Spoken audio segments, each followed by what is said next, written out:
Okay, you'll all be seated. I can't see whether Ron Olson is in the front row or not. Ron, are you here? Okay. Ron wanted to, well, we'll get you a mic. Because we're transferring, we want to get it all corrected.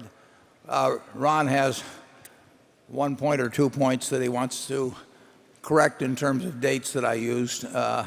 So we're going to give the microphone to him.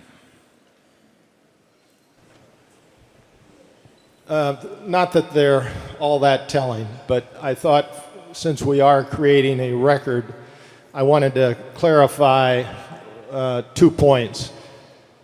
The Berkshire law firm, namely Munger, Tolles & Olson, worked with the Lubrizol Council in pulling together what Warren described as Lubrisol's proxy describing the background of the transaction. We, as counsel for Berkshire, started to work on that, gathering the facts pertaining to Berkshire's involvement, essentially David Sokol's and Warren's, during the week of March 15. Warren, in speaking to you about the facts this morning, I believe, placed the beginning of that work in the subsequent week. So I simply wanted to clarify that as we gathered the facts, and though gathering included several interviews of David Sokol during that week. Secondly, in describing internal policies at Berkshire to protect against misbehavior or negligent behavior, Berkshire maintains something that those in the trading business describe as restricted lists, and on that restricted list are any securities in which Berkshire is buying, selling, has a peculiar interest, and that prohibits any of the corporate officers or the top officers of the subsidiaries of Berkshire from participating in trades in those securities without the consent of the CFO, Mark Hamburg. That is what I wanted to clarify, Warren. Thanks, Ron. Yeah. Okay, we'll move right along, and we're going to go till 3:30, and then we'll adjourn for a couple of minutes, and then we'll go to the regular meeting. And Carol again leads off. Warren and Charlie, both of you expressed a very positive view of BYD and its chairman, Wang Changfu, when Mid-American bought its stake in 2008. Does BYD remain as attractive a long-term investment now as it was when you acquired your stake? If so, why? Has BYD's recent pattern of unexplained product launch delays affected your confidence in the operation? Charlie's the BYD expert, so I'm going to let him start on that one. Well, of course, the price is still way higher than the price Berkshire paid, and so almost by definition, it's not quite as cheap as it was then. Any company that tries to move as fast as BYD does, and on as many fronts, is going to have various delays and glitches. But I would say I'm quite encouraged by what's going on, and I expect delays and glitches. They got in trouble in the auto distribution, but they tried to double auto sales every year for 6 years, and it worked the first 5 times. Yeah. I have nothing to add.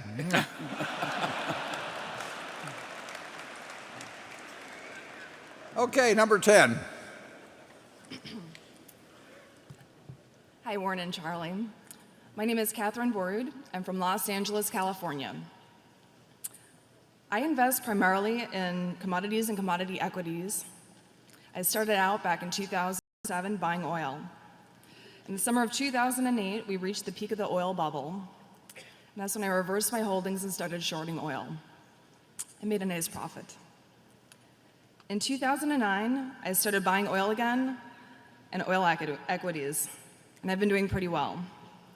But given the status of the world today and the price of oil, I'm questioning my investments. Is this another oil bubble? Has oil reached its peak?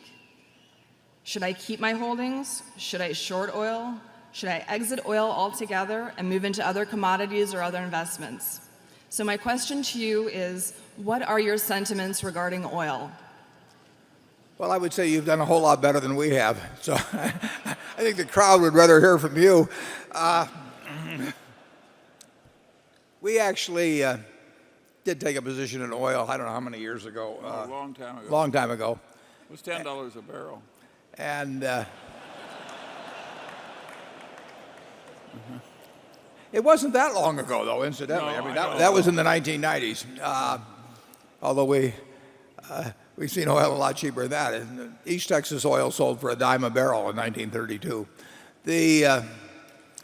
We really don't know. I mean, obviously, you're dealing with a finite resource. You know, I don't know whether the world's up to 88 million barrels or was down around 85 million barrels, but there's got to be some comeback. So I wouldn't be surprised if the current figure's getting pretty close to 88 million barrels a day. That's a lot of oil to take out of the ground every day. And of course, there are new frontiers have been found, but you've stuck a lot of straws into the earth, and it is a finite number. So the one thing I can promise you almost promise you, is that oil will sell for a lot more someday. Interestingly enough, you know, how many producing oil wells do you think there are in the United States? Well, the answer is something like 500,000. Now, you know, there's these stripper wells. There's wells out near Charlie that have been going for 100 years. Yeah. But we have looked in a lot of places now. And what's happening, of course, from the standpoint of the United States companies, is that the smaller countries where oil is being found now are quite a bit smarter about how they grant their concessions than people were 50 or 75 or 100 years ago, so that they drive much more intelligent deals than was originally the case when we went exploring around the world. But I have no idea. You know, we traditionally, BNSF had hedged a certain amount of oil, and because they obviously use huge quantities of diesel, and I suggested to them, although how they run the BNSF is up to them, but I really didn't think we could guess the price of oil. And I thought if we could guess the price of oil, we didn't need to run the railroad. I mean, took a lot of effort, time to run that railroad. And if we knew how to make money just sitting in a room trading oil, why not do that instead? So we don't hedge.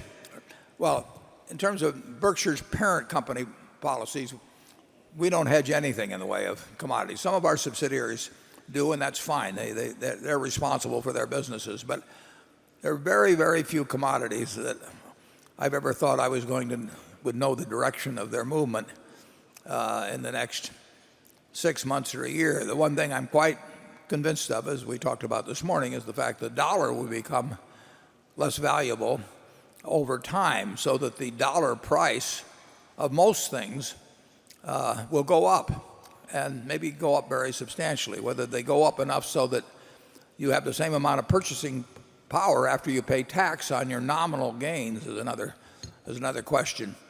I really think that an intelligent person can make more money over time thinking about productive assets rather than speculating in commodities or when, for that matter, fixed dollar investments. But that's maybe my own bias. Charlie? Well, if we'd done nothing but oil from the very beginning, I am confident that we would not have done nearly as well as we have.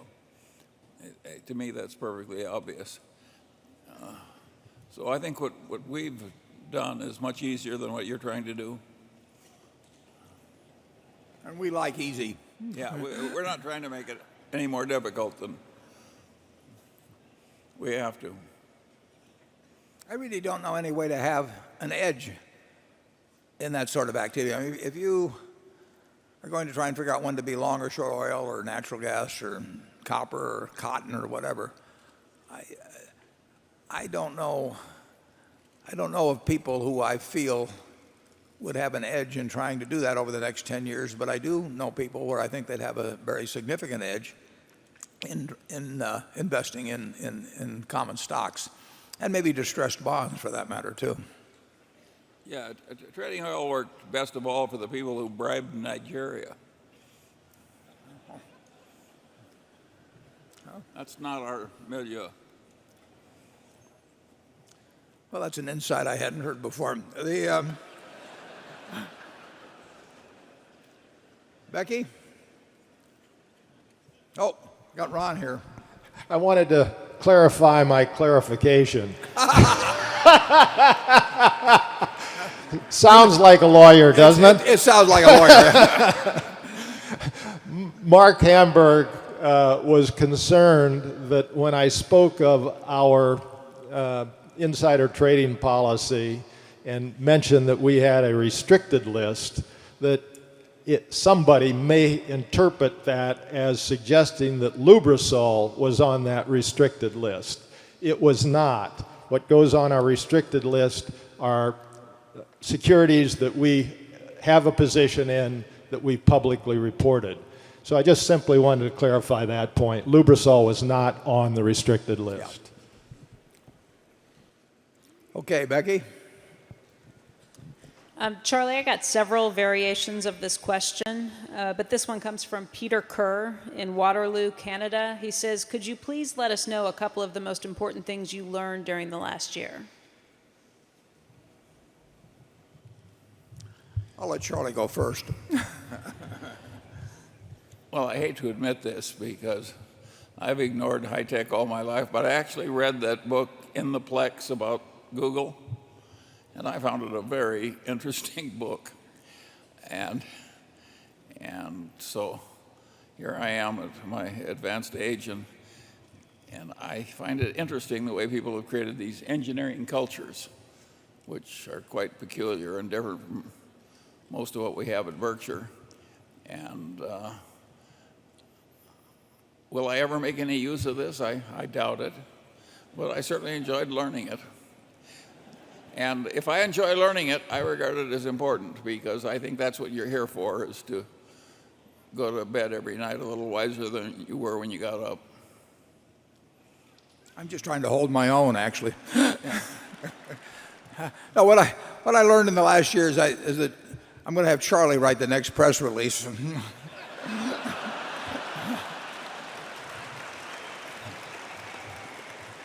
Warren, I approved that damn press release with no objections.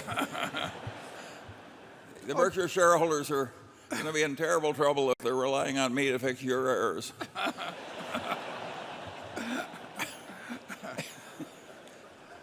Okay, let's go to number 11. Yeah. Getting too close to confession time up here. Good afternoon, Warren and Charlie. My name's Phil Drew, and I'm here with my wife Tina and our good friends Grummies and the Hendricksons. We're all from Indianapolis, and we're all small business people. So we are not too big to fail. And our question basically is simply this: do either of you gentlemen think that we might be headed down the same type of path years from now when we get into a situation as taxpayers that we might have to bail out a company on Wall Street that is too big to fail? And if so, have we done anything to avert that? Now, there are institutions around the world that I think governments should properly, although people won't like it, but I think that there are institutions around the world that governments would properly, I think bailout has got a little bit of a pejorative term on it in the sense that stockholders should not be saved, managers should not be saved, but certainly the institutions, in some cases, should not be allowed to collapse immediately. I mean, right now, we're continuing to follow that policy, for example, with Freddie Mac and Fannie Mae. I mean, they have not reconstituted themselves as many of the banks and the auto companies. I mean, Chrysler's even paying back, which, you know, it surprises me, but my hat's off to them. I mean that sincerely. That I was really on the fence on saving the auto companies, but I think the administration did the right thing. I mean, they weren't saving the auto companies per se. They were still working at saving a very fragile economy, and like I say, and particularly in retrospect, they certainly, in my view, made the right decision. There are, you know, right now, you know, in Europe, they're deciding whether countries are too big to fail, and so I think that problem will always be with us. I think for that reason that you have to do things to reduce the propensity to fail. And among those things, I think you have to make it so that the CEO and to some extent the board, but not to the draconian degree that I'll suggest for the CEO, I think that any institution that requires society to come and bail it out for society's sake should have a system in place that leaves their CEO basically and his spouse dead broke. Because I think that the upside and downside incentives are vastly different. And I think the board of directors of those institutions should suffer severe penalties, nothing like that. But they certainly, you know, should give back the last, say, 5 years of directors' fees or whatever it may be that they've received. Because if you run an institution that actually needs society can suffer such a blow if you fail, the society needs to come in and save you. You ought to have somebody running that institution, and you ought to have incentive practices in place that make it very, very, very painful to the people involved for the failure if it indeed happens. And you also ought to reduce leverage in the system, and I think we've gone to some degree in that direction. But there will be too big to fail institutions 10 years from now or 20 years from now. Right now, Freddie Mac and Fannie Mae are sort of too big to figure out. You know, we just sit there and incidentally, there's nothing wrong with that. It's more important to come up with the right solution than it is to come up with an immediate solution on those. But particularly, I would say in Europe, there are banking institutions in countries that people are facing the question of whether they are too big to fail. Charlie? Well, my answer is that the past panics and depressions, by and large, started on Wall Street or in stock brokerage. They tended to involve great waves of excessive speculation and bad behavior in the people who were profiting from those waves as salesmen or market makers or promoters or what have you. And I think that this last mess, which created so much danger, should have caused something like happened in the aftermath of the 30s, where we prevented a new mess for a long, long time. But of course, it hasn't done that. And so I think you can confidently expect a new mess or two before your career is over. And I think it is really stupid for our country to have allowed this. Partly the failure is not one of evil, it's one of stupidity. And part of the stupidity is in our great academic institutions, who believe a whole lot of things that aren't true. And that is a really hard problem to solve. You're talking about particularly in finance. Yes, of course. Right, yeah. and economics too. Yeah. No, those are not hard sciences, finance and economics. And finance really attracts people who should have gone into snake charming or. If there's anybody we've forgotten to insult, just pass a note up and we'll get to you. Yeah. Okay, Andrew? This question comes from a shareholder based in Washington, D.C., who's asked to remain anonymous. This person says, Warren, in the past year, you and Melinda Gates resigned from the board of the Washington Post. What does this say about Berkshire's intention to hold the Washington Post stock over the long term? And is this related to the problems at its for-profit education business, Kaplan? I made this statement actually publicly, and they may have only run it in the Post. I'm not sure about elsewhere, but I made the statement that we would not be selling any stock, and it had nothing to do with that. That I'm a phone call away from Don Graham or anybody else at the Post, and they can just save a lot of director's fees, and I can save a lot of travel if at age 80 I decide that I'd rather spend a few more days at Berkshire and less on the road. We will not be selling any Post shares.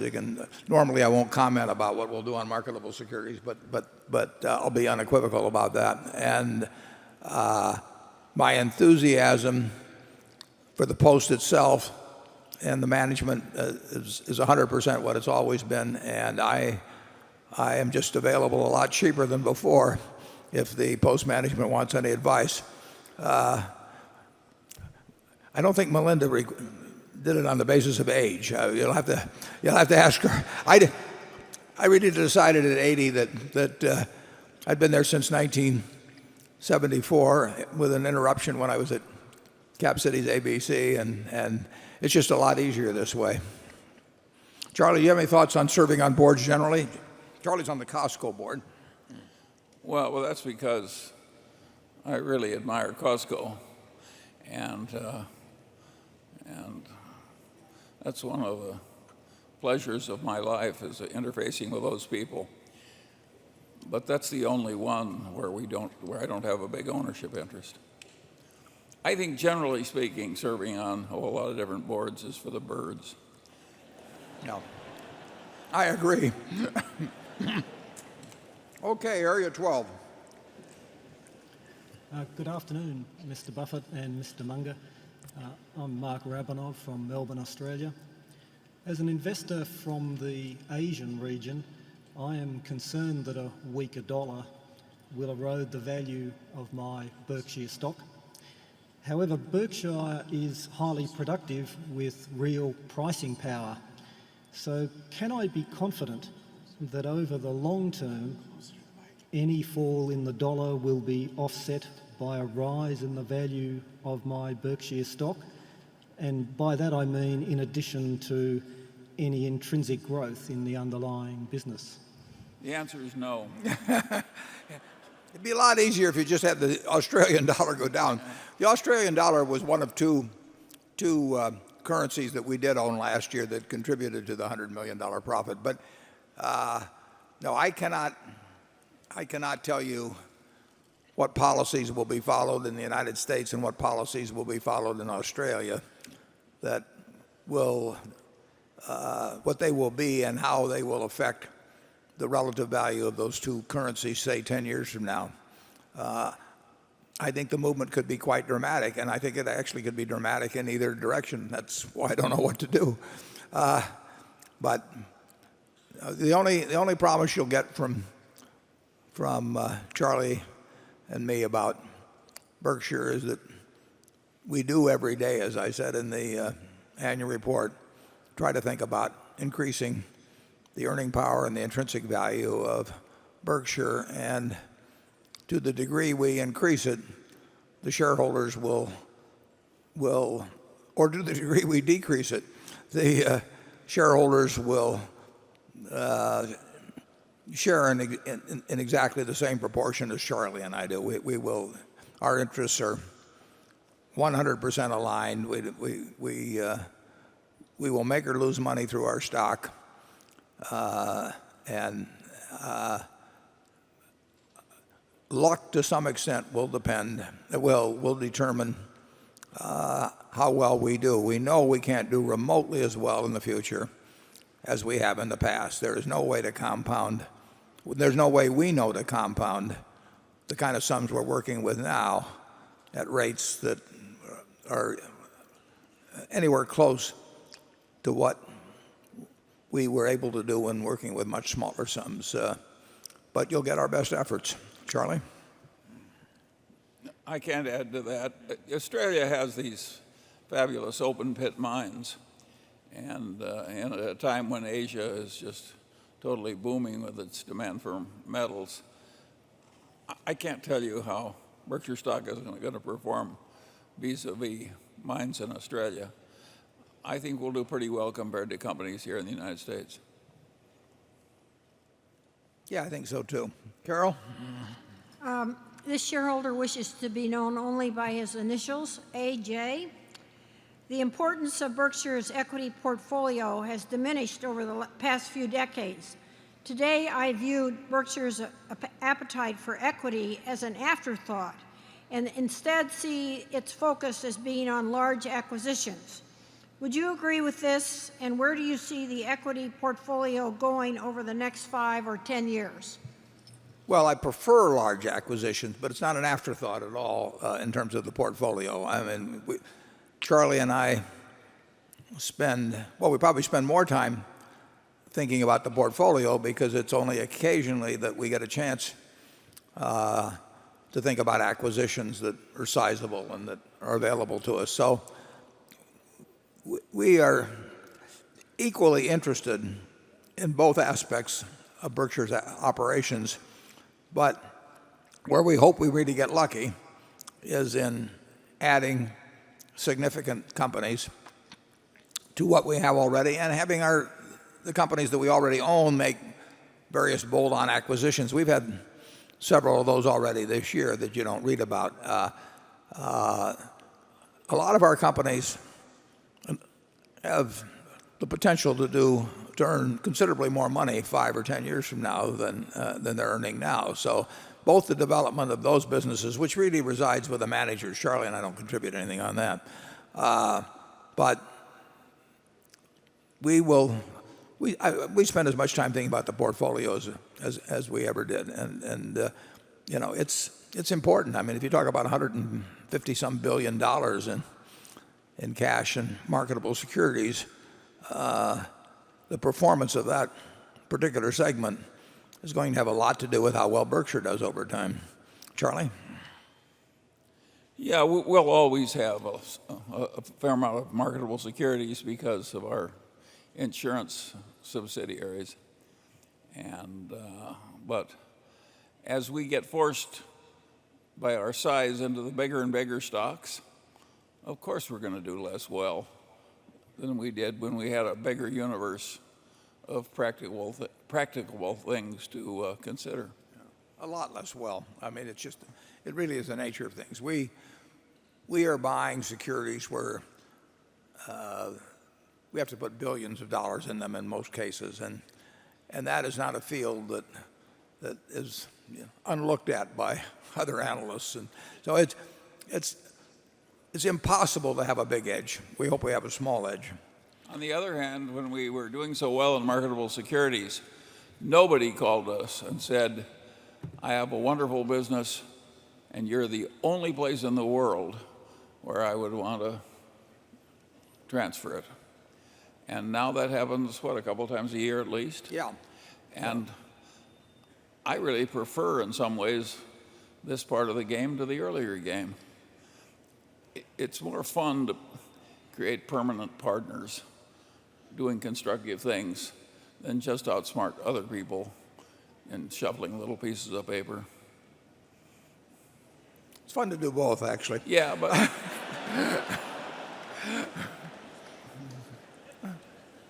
well, I don't see you holding back. Okay, let's go to the other room, 13. Hi, I'm Whitney Tilson, a shareholder from New York. Thank you for including in your latest annual letter such complete and clear valuation information regarding Berkshire. You stated that the operating earnings of the insurance businesses are excluded from your earnings table, And I know you said this morning that 2011 is going to be a break-even year at best, but in light of the disclosure in the annual report that Berkshire earned $17 billion in profit over the last 8 years without a single money-losing year, are you being overly conservative? Don't you think the intrinsic value of your insurance businesses is more than just their float, especially GEICO, for the reasons you discussed this morning?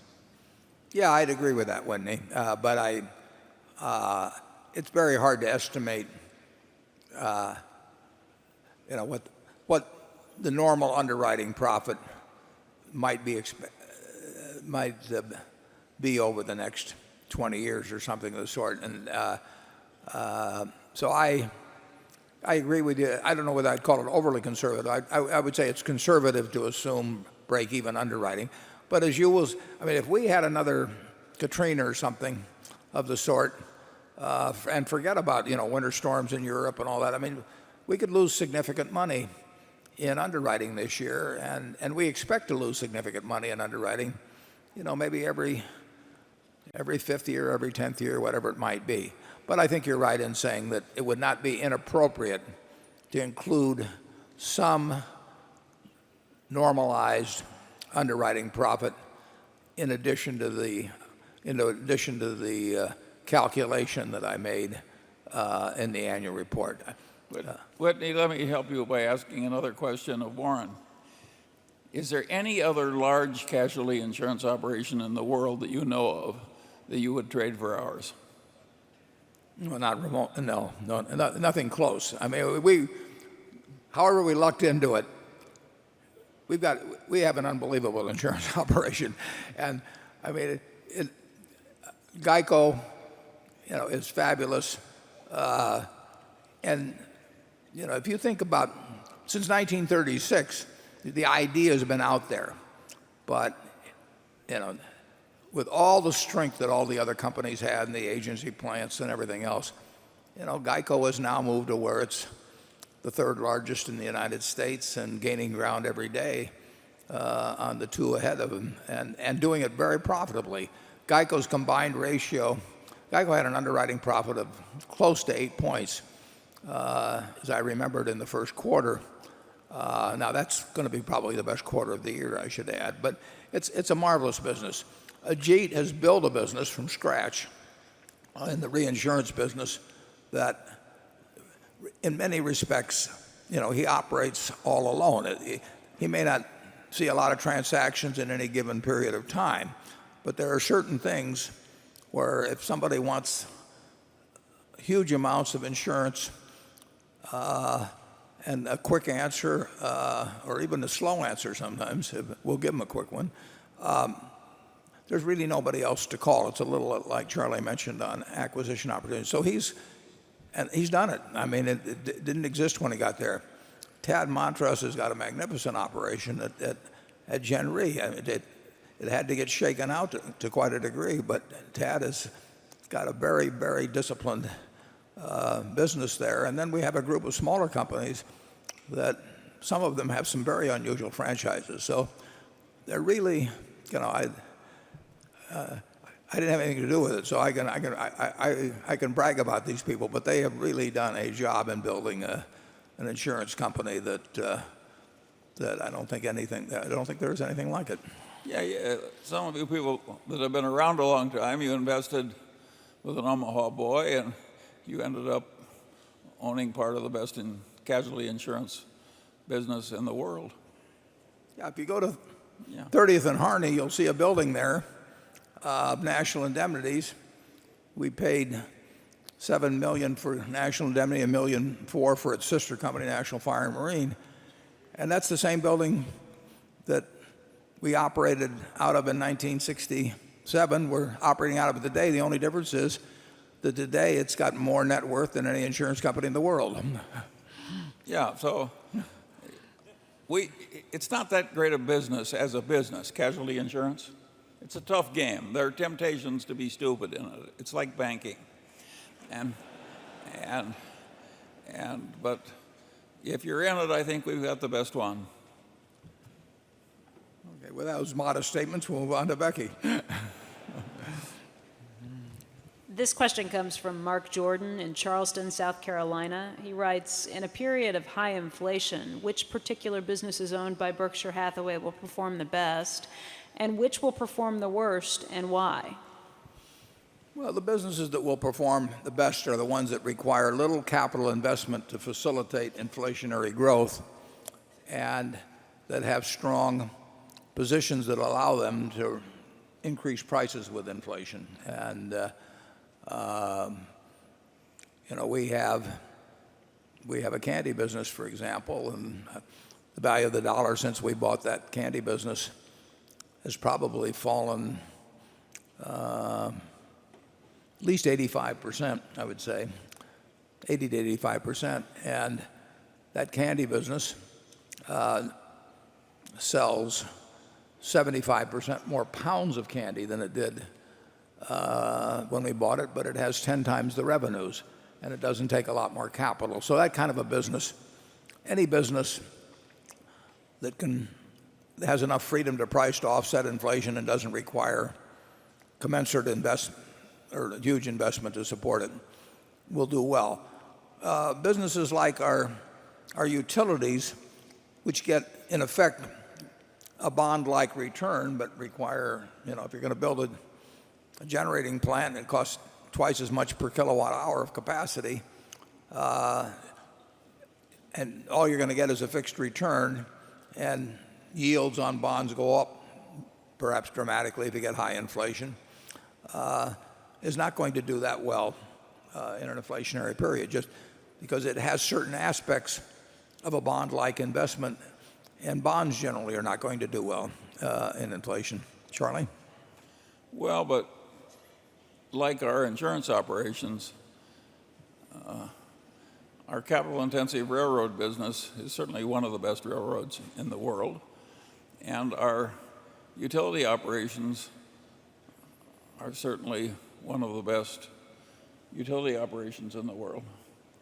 And so it isn't all bad to be up there world class in your main businesses. Our railroad, the government's talked about building a high-speed rail system in California. I think they're talking about 800 miles of track. And their estimated cost was about $43 billion. And estimated costs on constructions of things like that go up dramatically, much more often than they get reduced even by a minor amount. And of course, we paid $43 billion, counting debt assumed, for a rail system which has 22,000 miles of main track and 6,000 plus locomotives and 13,000 bridges if you ever want to buy a bridge. So the replacement value of that asset during inflationary already is huge, and it would grow dramatically, and the world, our country, will always need rail transportation. So it is a terrific asset to own. I'll just leave it at that. Okay, Area 1 again. I'm Martin Greenberger, UCLA Anderson School, where I work in disruptive technologies, not finance. You're forgiven. Go ahead. My friend Walt would like to know if Berkshire has been considering splitting its Type A shares like it did its Type B shares. And if so, what are the pros and cons in your opinion? And what would be the short-term and longer-term effects? Yeah, well, in effect, we've already split it, 1,500 for one by having to be available. And, we have a situation where the company will never be sold. But if any transaction involves the A stock, the B shares are going to get treated exactly the same. So there's really no disadvantage to owning the B stock, except it has somewhat less voting power than the A stock. But in every other way, it's the same instrument. And so we already have a split stock available. So I would tell Walt that he really should not count heavily on the A stock getting split. Charlie? Yeah, Warren used to cheer up his old friends by telling them, may you live until the A stock splits. And I would love to make that deal myself. Andrew. This question comes from Matthew Palmer of North Andover, Massachusetts. And he writes, Mr. Buffett, you have praised Ajit as a possible successor. Since he may be in line as our next CEO, can you give us a concrete example of a policy that he's written that's impressed you? And can you talk a little bit about the way he thinks, since we rarely get an opportunity to hear from him? Yeah, Ajit is not exactly a publicity hound. Ajit, no.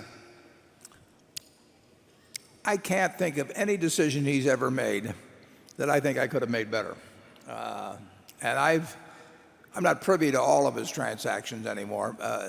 There are lots of them that are not of huge size or of great interest. But he tells me about all the interesting things that come along and all the very big things that come along. And I would say this: you'd be better off voting with him than with me after listening to any proposition he brings up.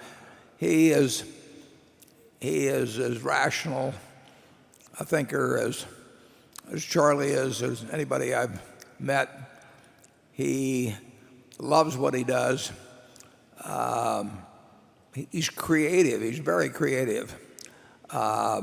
We have moved into one area after another in reinsurance.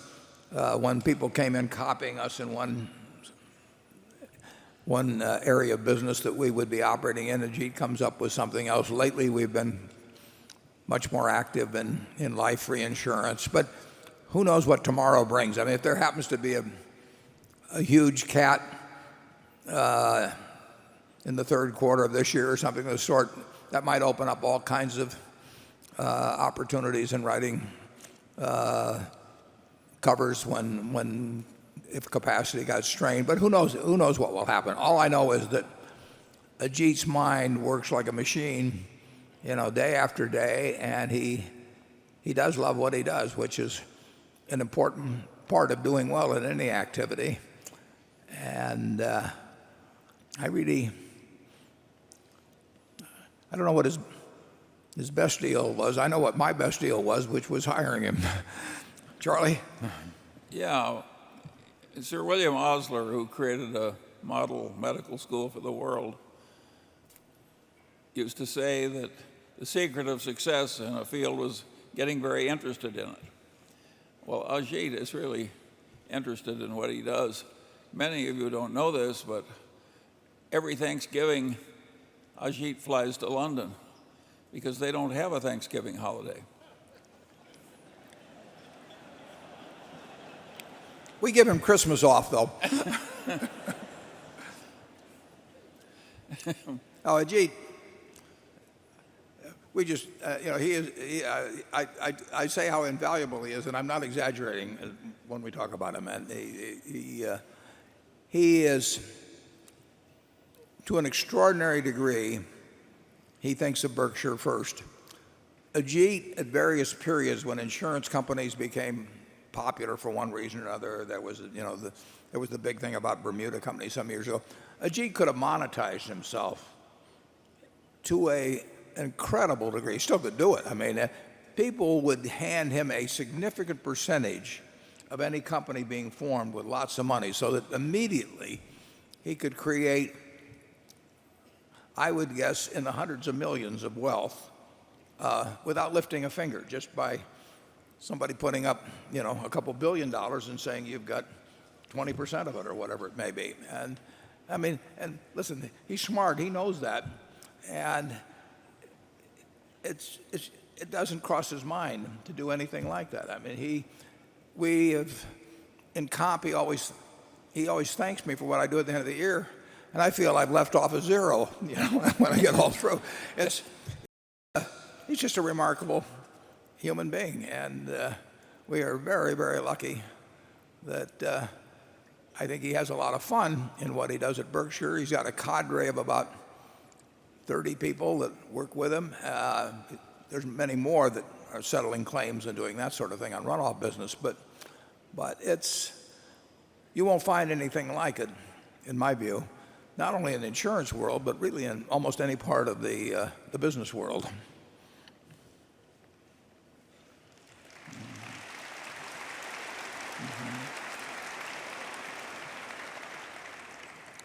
Let's go We there. didn't answer the question. Maybe you avoided it on purpose.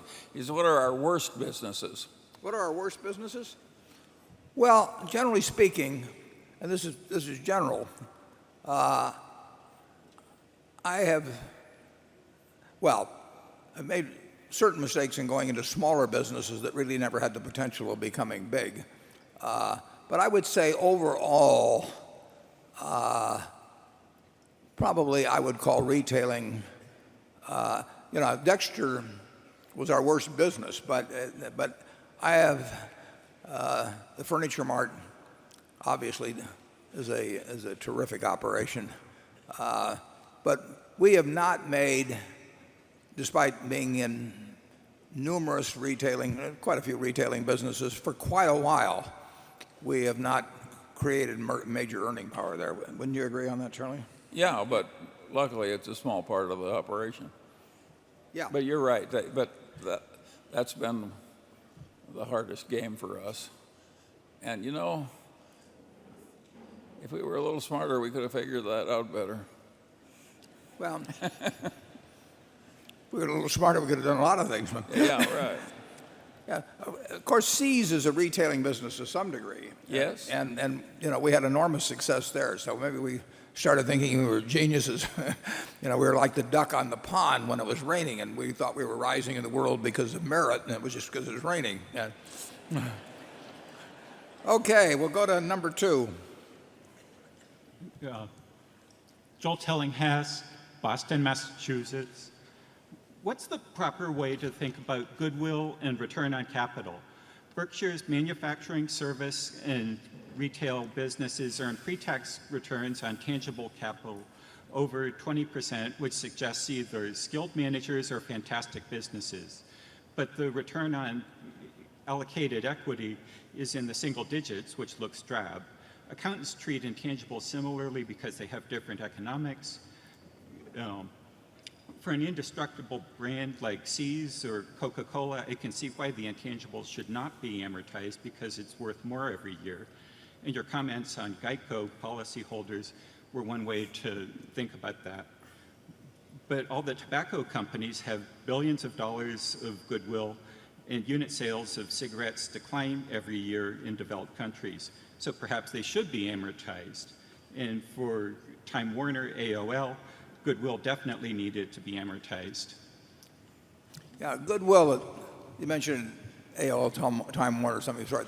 It should be written off, actually. I mean, it wasn't, it was just a mistake in purchase price. The goodwill should not be used in evaluating the fundamental attractiveness of a business. There you should look at return on tangible assets, and even then there's some other adjustments you may want to make. But basically, in evaluating the businesses we own, in terms of what the management are doing and what the underlying economics of the business are, forget about goodwill. In terms of evaluating the job we're doing in allocating capital, you have to include goodwill because we paid for it. So if we buy, Coca-Cola goes back to 1886 and John Pemberton at Jacobs Pharmacy in Atlanta, and there was not a whole lot of goodwill put on the books when he sold that first Coca-Cola. If you were to buy the company now, the whole company, you would be putting a figure, $100 billion or something like that on it. You shouldn't amortize that. And you shouldn't, in judging the economics of the business, look at that. But in terms of judging the economics of the business that purchased it, we'll call it Berkshire, then you have to allow for the goodwill because we are allocating capital and paying a lot for it. I don't think the amortization of goodwill makes any sense. I think write-offs of it, when you find out you've made the wrong purchase and the business doesn't earn commensurate with the tangible assets employed and plus the goodwill, I think write-offs of it make sense. But when looking at businesses as to whether they're good businesses, mediocre businesses, poor businesses, look at the return on net tangible assets. Charlie? Well, I think that's right. But as the gentleman says, when we buy a business, a whole business, we never get a huge bargain. And of course, we may get down toward 10% pre-tax earnings on what we pay. That isn't so awful as you think when a lot of the money comes from insurance float that costs you nothing. In other words, if you have $60 billion afloat and God gives you $6 billion a year of earnings, it's not all bad. Well, on Lubrizol, we're paying close to $9 billion for the equity, and it earns. And you should make adjustments for debt, but it's not an important factor there. And current rate of earnings is probably $1 billion pre-tax. And now Lubrizol itself is employing they're employing, call it, $2.5 billion of equity to earn that billion of pre-tax. So it's a very good business in terms of the assets that are employed. But when we end up paying the premium we pay to buy into it, it becomes $1 billion pre-tax on something close to $9 billion. You have to judge us based on close to a $9 billion investment. You have to judge James Hambrick in running the business based on the much lower capital that he has been employed. It can turn out to be a very good business, and we can turn out to have made at least a minor mistake if it isn't as good a business as we think it is now, but still is a very satisfactory business based on the tangible capital employed. Charlie, can you make that clearer? Well, it's just we are not going to buy, in the climate we're in now, operating businesses that are all decent for low prices. It's just not going to happen. Carol? In the book about Charlie, Damn Right, by Janet Lowe, Charlie talks about his view on teaching finance. He says that he would use the histories of 100 or so companies that did something right or wrong as a basis for teaching the course. Could each of you, and since this concerns Charlie, we'll start with Charlie, give us an example or two from either category, right moves or wrong moves? I predict Charlie's going to talk about Costco. Go ahead, Charlie. Well, Costco, of course, is a business that became the best in the world in its category. And it did it with an extreme meritocracy and an extreme ethical duty, self-imposed, to take all its cost advantages as fast as it could accumulate them and pass them on to the customers. And of course, that created ferocious customer loyalty. And it's been a wonderful business to watch. And of course, strange things happen when you do that and do that long enough.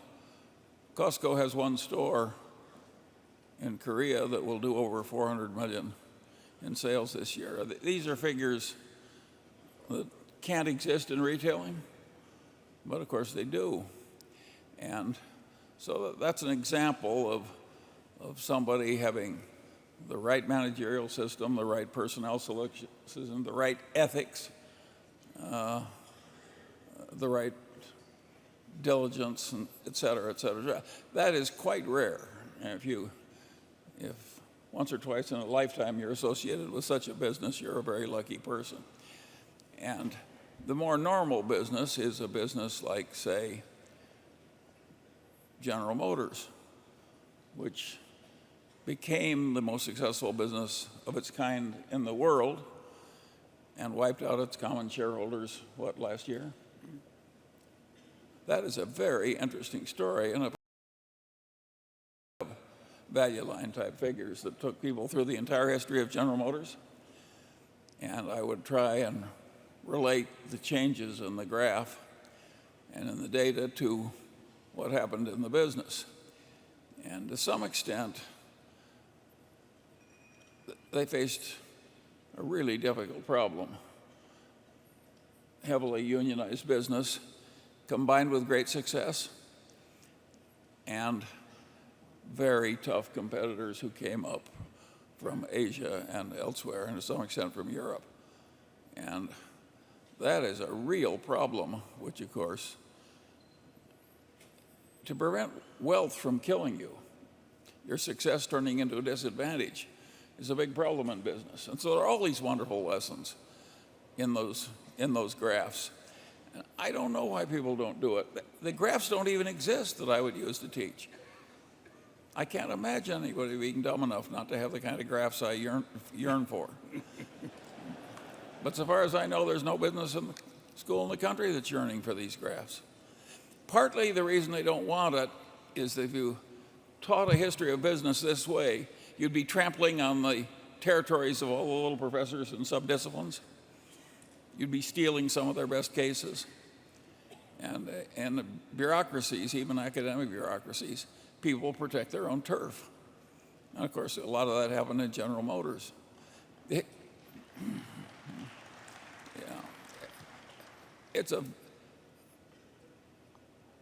I really think the world, that's the way it should be taught. Harvard Business School once taught it much that way, and they stopped. And I'd like to make a case study as to why they stopped. I think I can successfully guess. It's that a course in history of business trampled on the territory of barons of other disciplines, like the baron of marketing, the baron of finance, the baron of whatever. And listen, IBM is an interesting case. I mean, there's just one after another that are utterly fascinating. And I don't think they're properly taught at all because nobody wants to do the full sweep. Charlie and I were on a plane recently that was hijacked. With what? It was hijacked. I'm telling about our experience on that hijacked plane when the hijackers picked us out as the two dirty capitalists that they really had to execute. But they were a little abashed about it. They didn't really have anything against us. So they said that each of us would be given one request before they shot us. And they turned to Charlie and they said, "What would you like as your request?" Charlie said, "I would like to give once more my speech on the virtues of Costco with illustrations." And the hijacker said, "Well, that sounds pretty reasonable to me." And he turned to me and said, "And what would you like, Mr. Buffett?" And I said, "Shoot me first."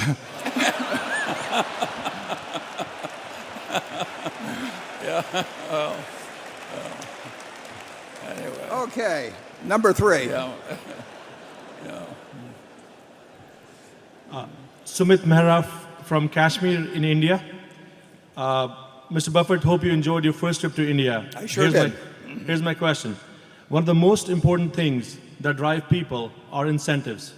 But if you live in a rich society, it's very hard to get your kids to work hard and reach their full potential because they just don't need to. So if you or Charlie decide to have a kid in the next 5 years, There'll be a star in the east. It will take more than a decision.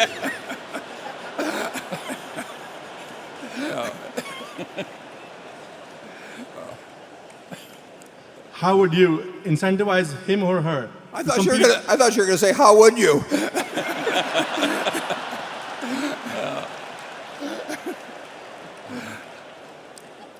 No, it's a good question. I apologize for interrupting. How would you incentivize him or her to compete against the hungry and highly motivated kids from emerging markets like China, Brazil, Russia, or India? Yeah, I think certainly that if you are very rich and you bring up your kids to think that they are more important in society or that they have some special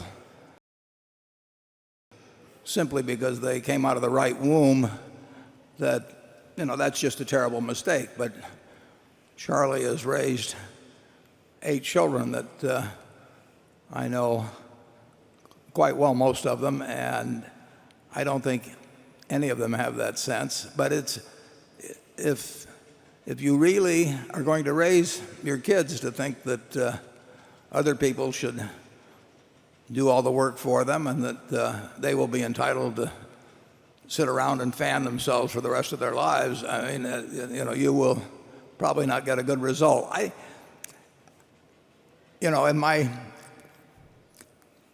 Charlie has been rich most of the time when many of his kids were growing up. Some of his kids were growing up. I've been rich while my kids were certainly when they got into high school and college. But I certainly didn't want to give them the idea that they were special just because their parents were rich. And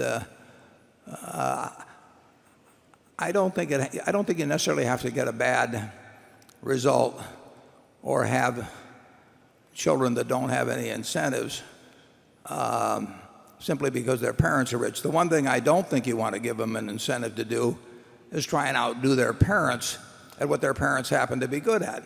I don't think that makes sense whether you're a professional athlete or a rich person or whatever it may be, a great novelist or you name it. But I really think if you're rich and your kids turn out to have no incentives, I don't think you should point at them. I think you should probably point at yourself. Charlie? Well, I don't think you can raise children in an affluent family and have them love working 60 hours a week in the hot sun digging fence post holes or something. That's not going to work. So to some extent you are destroying certain kinds of incentives. And my advice to you is to lose your fight as gracefully as you can.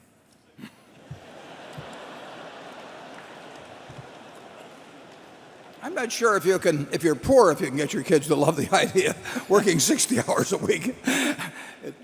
They may have to, but the kids that really get interested in something will work no matter how rich they are. But it's rare to have an Ajit-like intensity of interest. If you were a proctologist, you might not like your day as it went on and on. I think we better move along. Becky? This question comes from a shareholder from central Iowa who asks, Berkshire Hathaway does well in part because its managers want to be there for non-pecuniary reasons, but it seems likely that the next operations CEO will best be filled by someone who insists on a salary of more than $100,000. What kind of compensation structure do you expect for the next generation of Berkshire leadership? Well, I think the next CEO will make a lot of money and should make a lot of money. I mean, the responsibility for running a company with a couple $100 billion of market value should pay well. I think that whatever the level the board decides then in terms of a base salary should be supplemented by probably an option system that incorporates a couple of things that are perhaps unusual. I don't think the option price, the original strike price, should be less than if the company were for sale, the assets would bring. So the idea of giving somebody an option during some depressed part of the stock market at the market price, I think, is crazy because you wouldn't sell your business at that price, and why sell part of it on that basis? So I think the base price should be what the business is worth at the time you start, and then I think if because of the compounding feature of leaving money there,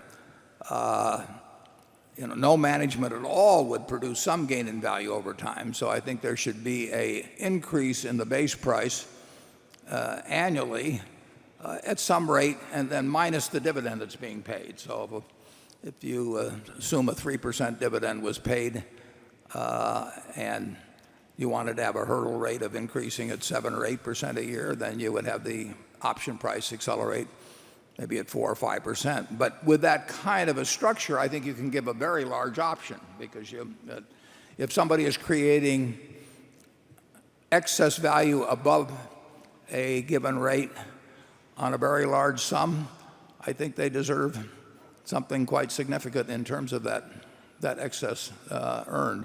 Now, the present compensation system has no relevance at all to what my successor should earn. The main thing is getting the right person with the right values who interacts well with the managers and who knows how to allocate capital. And as you just heard a little earlier, our managers who accomplish a lot, if they're working with big operations so that it turns into a lot of dollars, they can make a lot of money with Berkshire. Nothing is worked off the eccentricities of Charlie and me at the top level.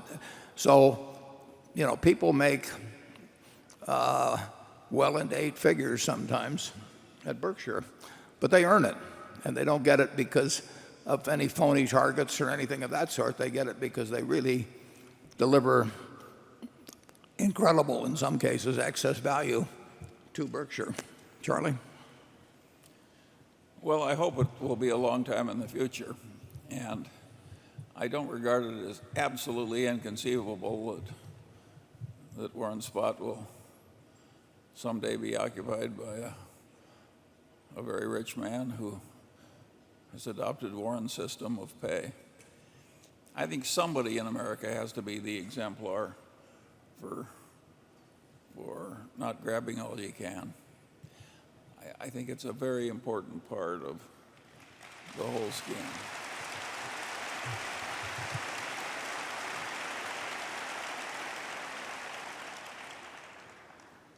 I don't think you better run an ad, though, after I go that says CEO wanted $100,000 pay plus pleasant surroundings. Okay, we'll go to number 4. Hi, Mr. Buffett, Mr. Munger. My name is Vern Cushenberry, and this question is on behalf of a group of investors that made the trip up today from Overland Park, Kansas. Given your interest in renewable energy and natural resources, I wonder if you'd be willing to share your thoughts on how a world of limited and depleting clean water supplies and declining food stocks affects your investment strategies and thinking on the future.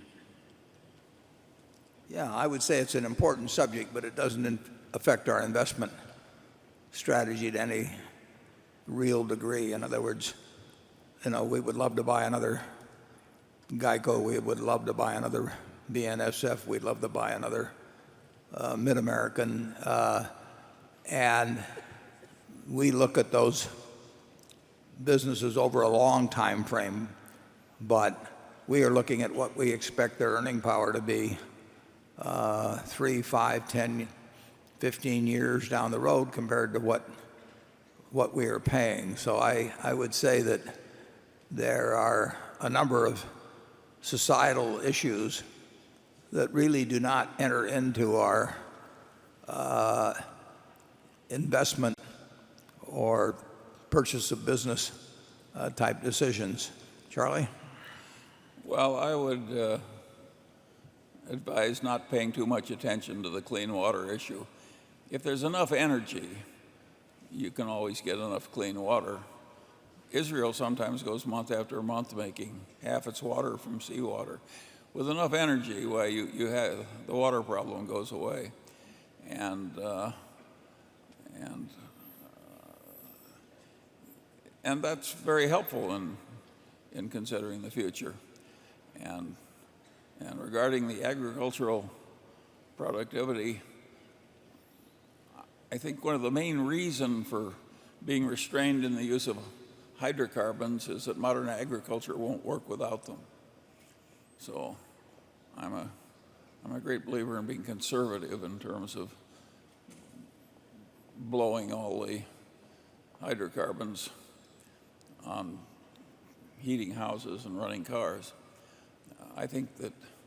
Think of how happy we'd be if we'd taken a bunch of that dollar oil in the Middle East and just carted it here and put it in salt caverns. I mean, you can argue we really screwed up the past, and you can argue all the people who think that our main solution is to drill, drill, drill. They're all nuts. It's probably quite wise to use up the other fellow's hydrocarbons while preserving our own. It's not going away because we're not drilling it now. But you can see that this will lead into unproductive discussion.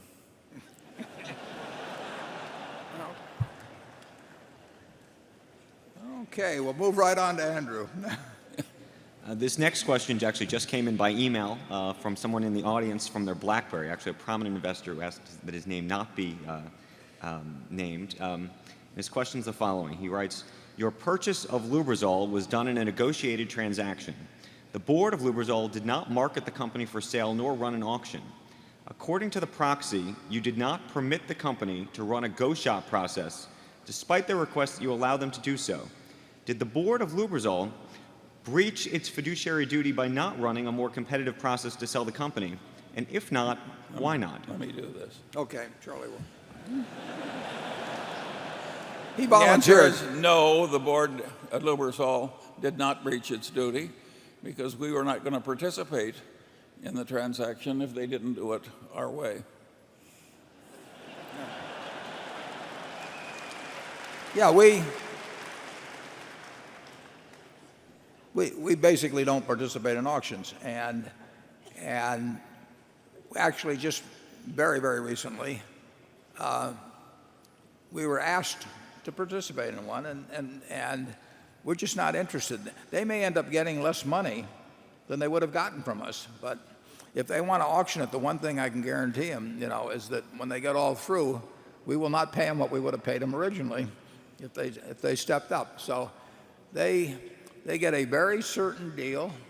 They got a very significant price, in my view, and in the view of two advisors.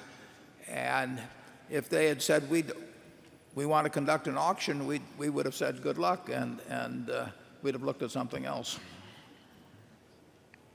Has anybody else got an easy question? Okay, number 5. Hi, Charlie. I think I have an easy question. Give it to me then. My name is Stuart K. from Materan Capital Management in Stamford, Connecticut. And Warren, you have often described a big part of your job as allocating capital. Going forward, by just looking at Berkshire's financial statements, how can we determine how good of a job you have done at allocating capital? Well, the real test will be whether the earnings progress at a rate that's commensurate with the amount of capital that's being retained. And over time, a market value test, but markets can be very volatile and capricious. But over time, obviously, unless the market value of Berkshire is significantly greater than the amount of capital that we have kept from you, retained, and used to buy businesses, the verdict is against us if we ever start selling at a discount to that factor. But you just have to, it is not a perfect measurement, and certainly is not on any 3-month or 6 months or even 1-year basis. But over time, if we're going to keep your money, we have to earn a better than average return on that money we keep, and that has to translate into the stock selling at a premium over the money we've retained from you. And so far, we've done okay on that, but the job gets tougher every year. Charlie? Yeah, we have continued to beat the market averages. We just aren't beating our own past record. And I guarantee that will continue, at least the last half of it. Yeah, yeah, guarantee only the last half of it, right? Yeah. Okay, Carol? This question is from Mike Rifkin. He wants to ask about 5 transactions you made in recent years with very different terms. Goldman, $5 billion at 10% plus warrants. GE, $5 billion at 10% plus warrants. Dow Chemical, $3 billion at 8.5% convertible to common. Wrigley, M&M Mars, $4.4 billion at 11.45. Swiss Re, $2.7 billion at 12%. Now, why the different interest rates, he said, and how about why the warrants in some cases, and why did the rich Mars family need $4.4 billion to do a deal and at 11.45%?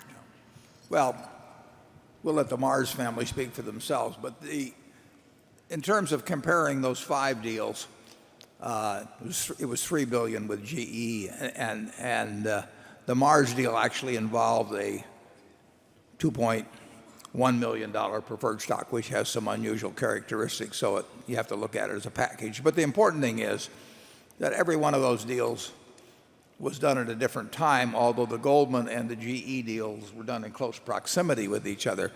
And market conditions, you heard Charlie in the movie talk about opportunity costs. Our opportunity costs were different in every single one of those 5 transactions. And incidentally, we could have done I could have done a much better job of allocating our money, in terms of the post panic period. I was early on Goldman and GE compared to the situation 5 months later. But we not only don't have perfect foresight, sometimes it's pretty bad.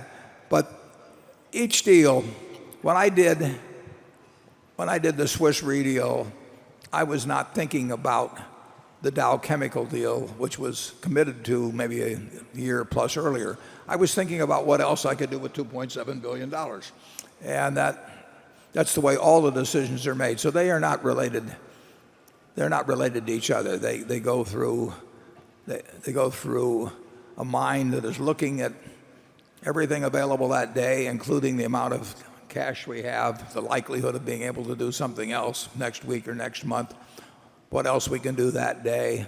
And past deals we've made don't really make any difference. In fact, one of the errors people make in business, and sometimes it can be a huge error, is that they try and measure every deal against the best deal that they've ever made.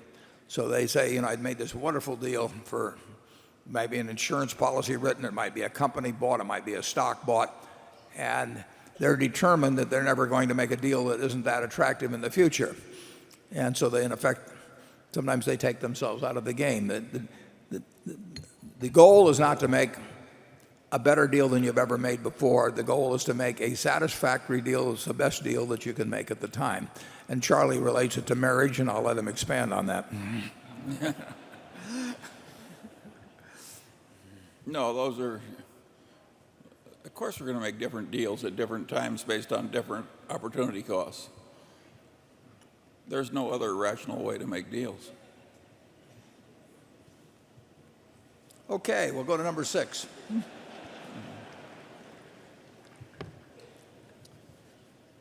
Keith McGowan, Norfolk, Massachusetts. Thank you, Mr. Buffett and Mr. Munger. Thank you for being a role model. Your ethics, frugality, sense of humor, honesty, sharing your ideas on investing, sharing your ideas on business, make this world a better place for everyone.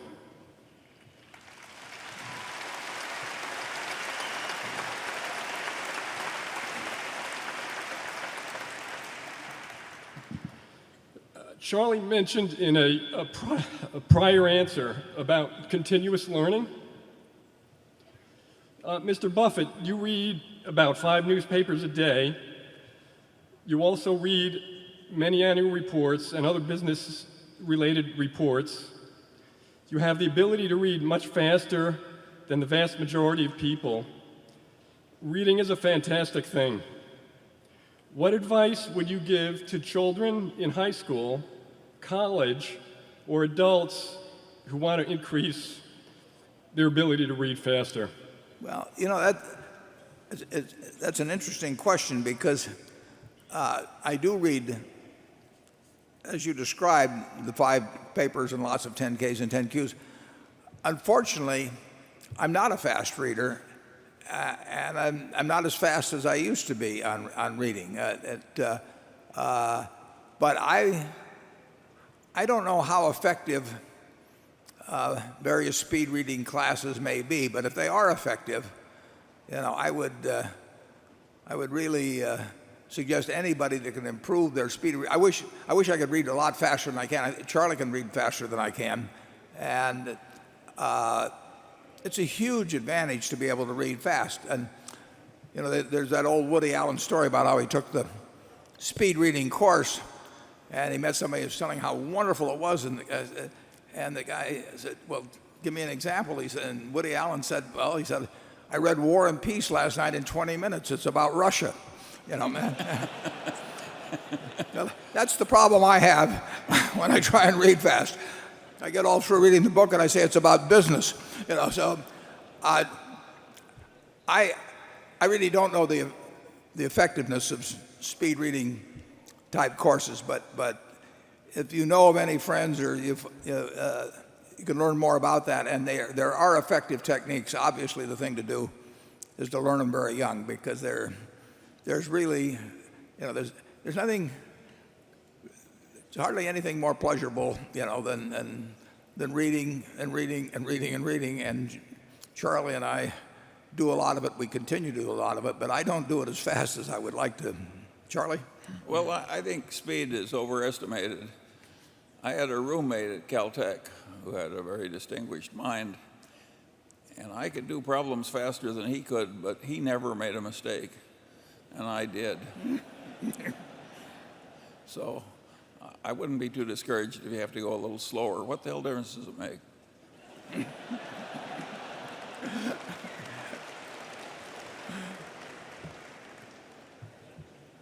I'll pass that peanut brittle, Warren. Yeah. Thank you. Thank you. You may have noticed we have a 15-pound box out for sale in the other room, but Charlie was looking for a 25-pound box. Becky?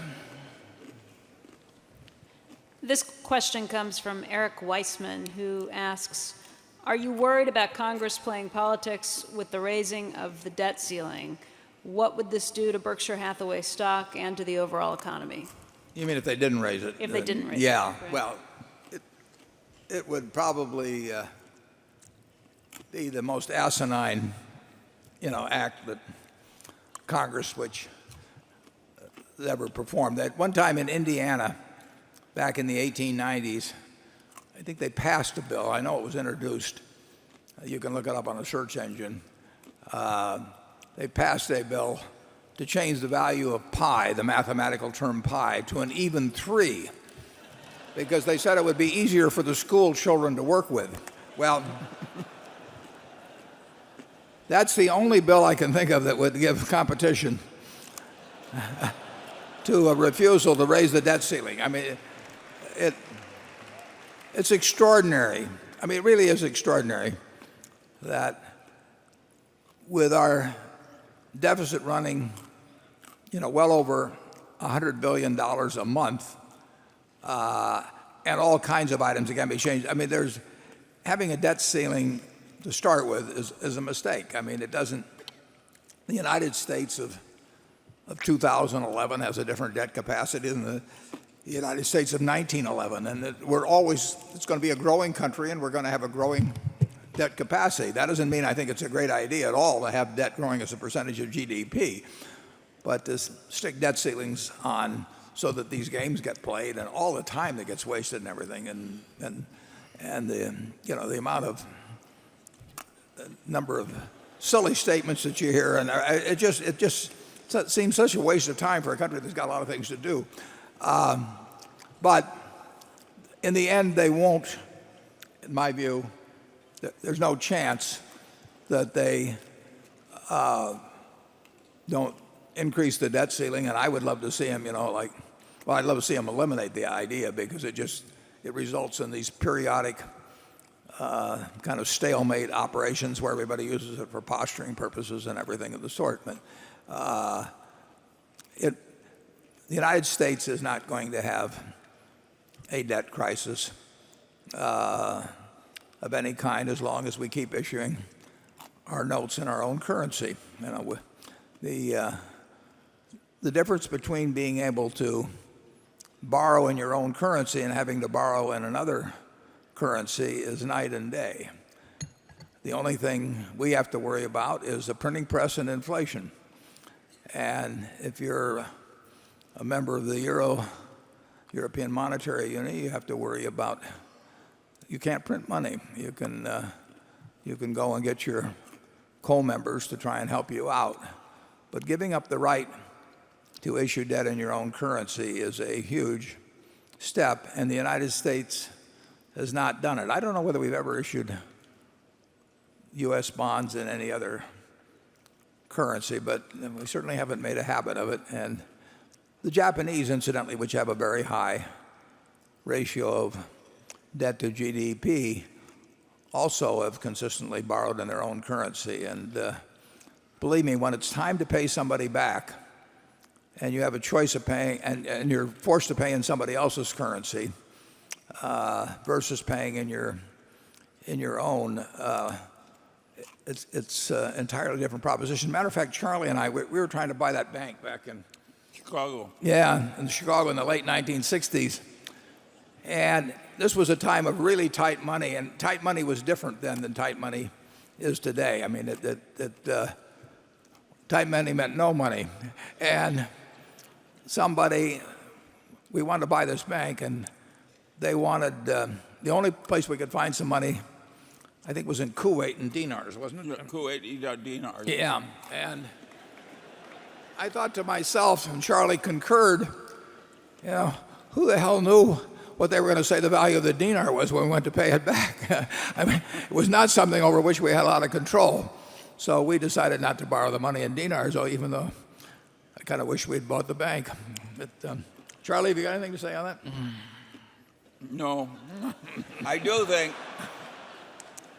I remember an era when we had a bipartisan foreign policy and all that, and I liked that era. And that was the Marshall Plan, and a lot of wonderful constructive things were done. And they were generous things. Now it seems to me that both parties are trying to compete to see who can be the most stupid. And they keep topping one another.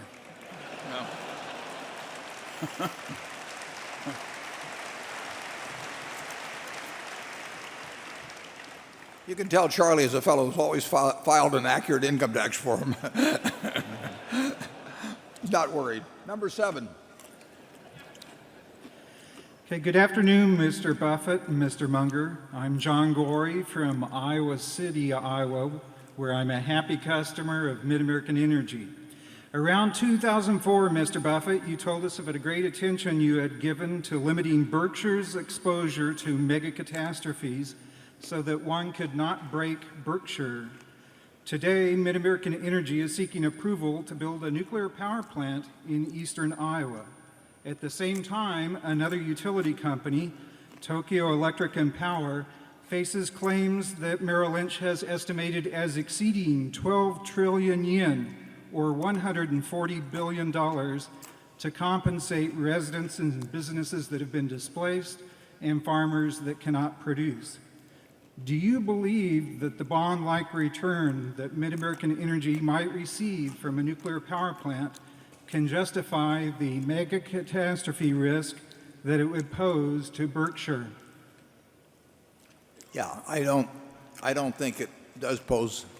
I don't know the details of it, and Greg Abel could speak to it better than I can. But I don't think there's anything like the exposure that you refer to. I think nuclear power is an important part of the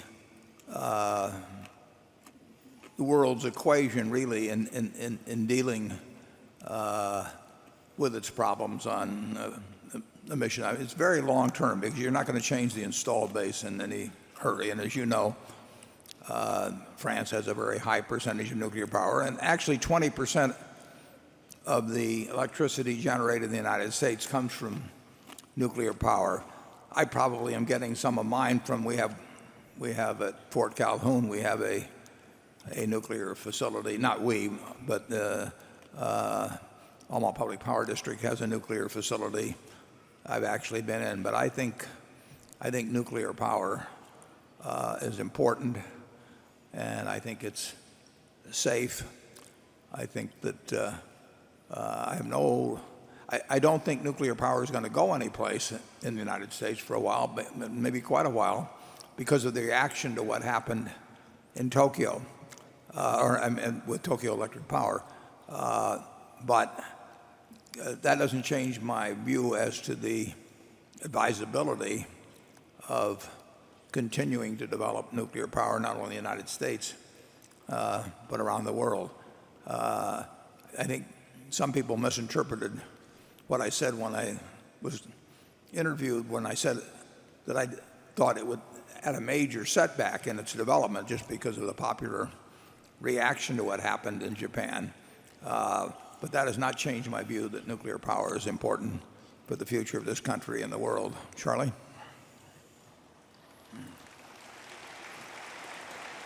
Yeah, we can't be so risk averse that things that have a very tiny chance of making a big dent in one subsidiary are unendurable for us. We have to have a certain reasonable amount of courage in operating this company.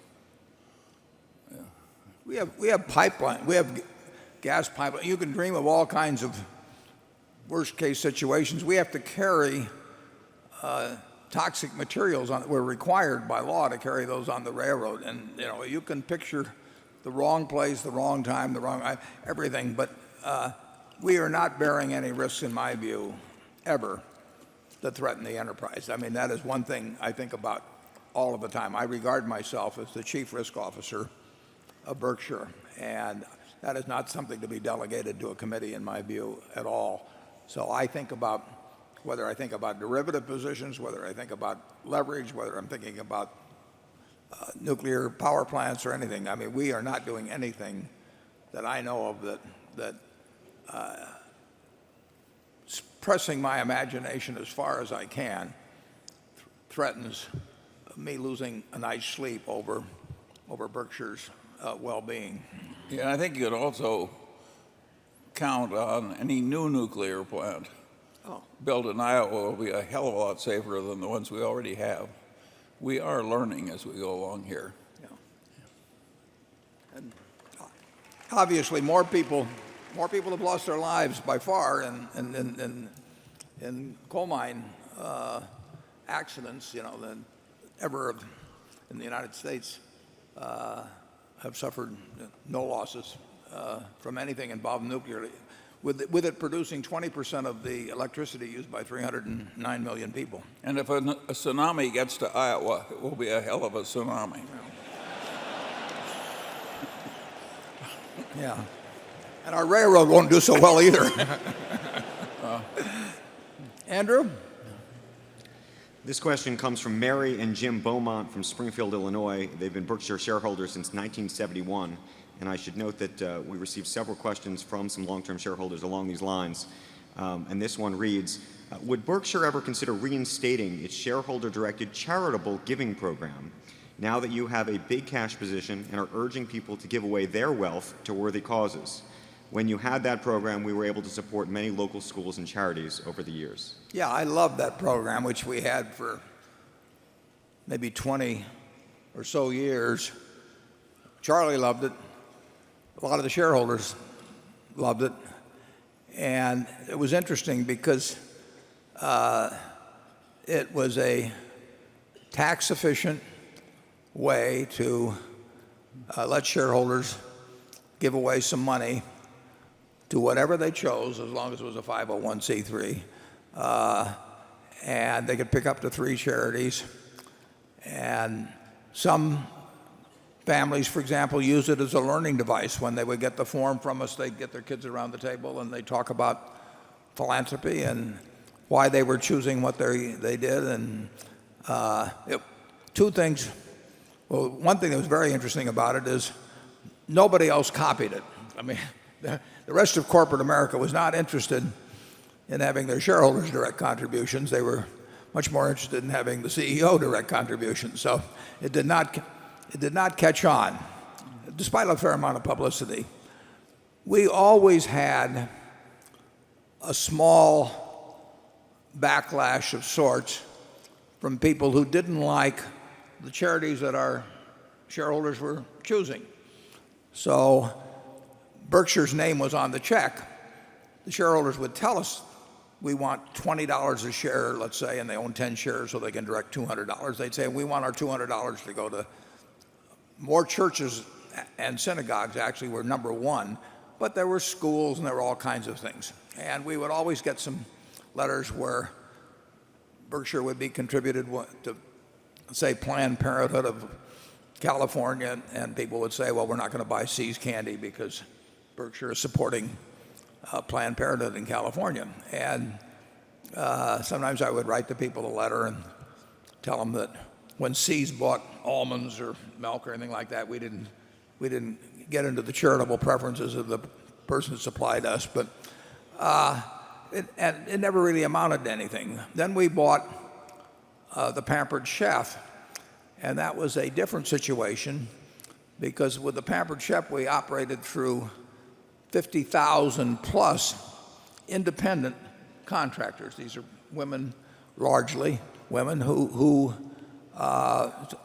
sometimes to supplement their income. We have at least one in the office, a woman that sells Pampered Chef's products. Sometimes as a main source of income were these 50,000 were independent contractors, and a campaign developed where people said that because Berkshire Hathaway gives money, probably primarily to pro-choice organizations, and that was at the direction. We had other people giving them to pro-life organizations. I mean, these were reflected the views of our shareholders, not of Berkshire management, but that they were going to boycott these independent contractors. And these were people who depended on the income, who had nothing to do with Berkshire's policies, and they were being hurt in terms of their livelihood. And in some cities, it became a radio campaign, and in some cities, people regularly started interfering with the parties arranged for our Pampered Chef consultants. And it was hurting a whole lot of innocent people who had nothing to do with Berkshire's policies, who had nothing to do with Berkshire.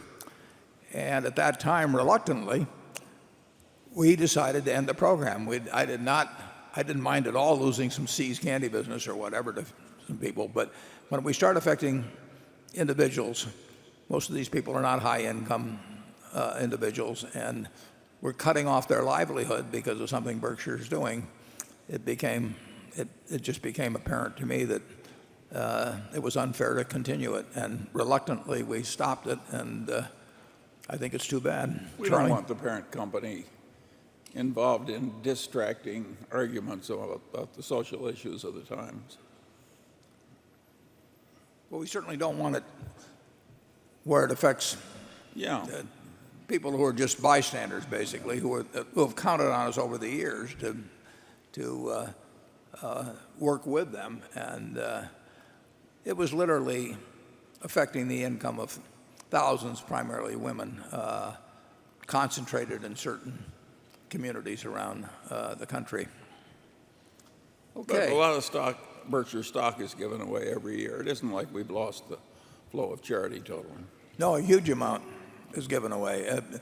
Partly that's because Charlie and I started our partnerships back in the 50s and 60s, and we've got a number of partners that are now in their 80s, and some of them have given away some exceptional amounts of money. You had a question earlier from Dick Holland, for example, and Dick Holland, I don't think it's a matter of record as the exact numbers, but he's given away huge amounts of money.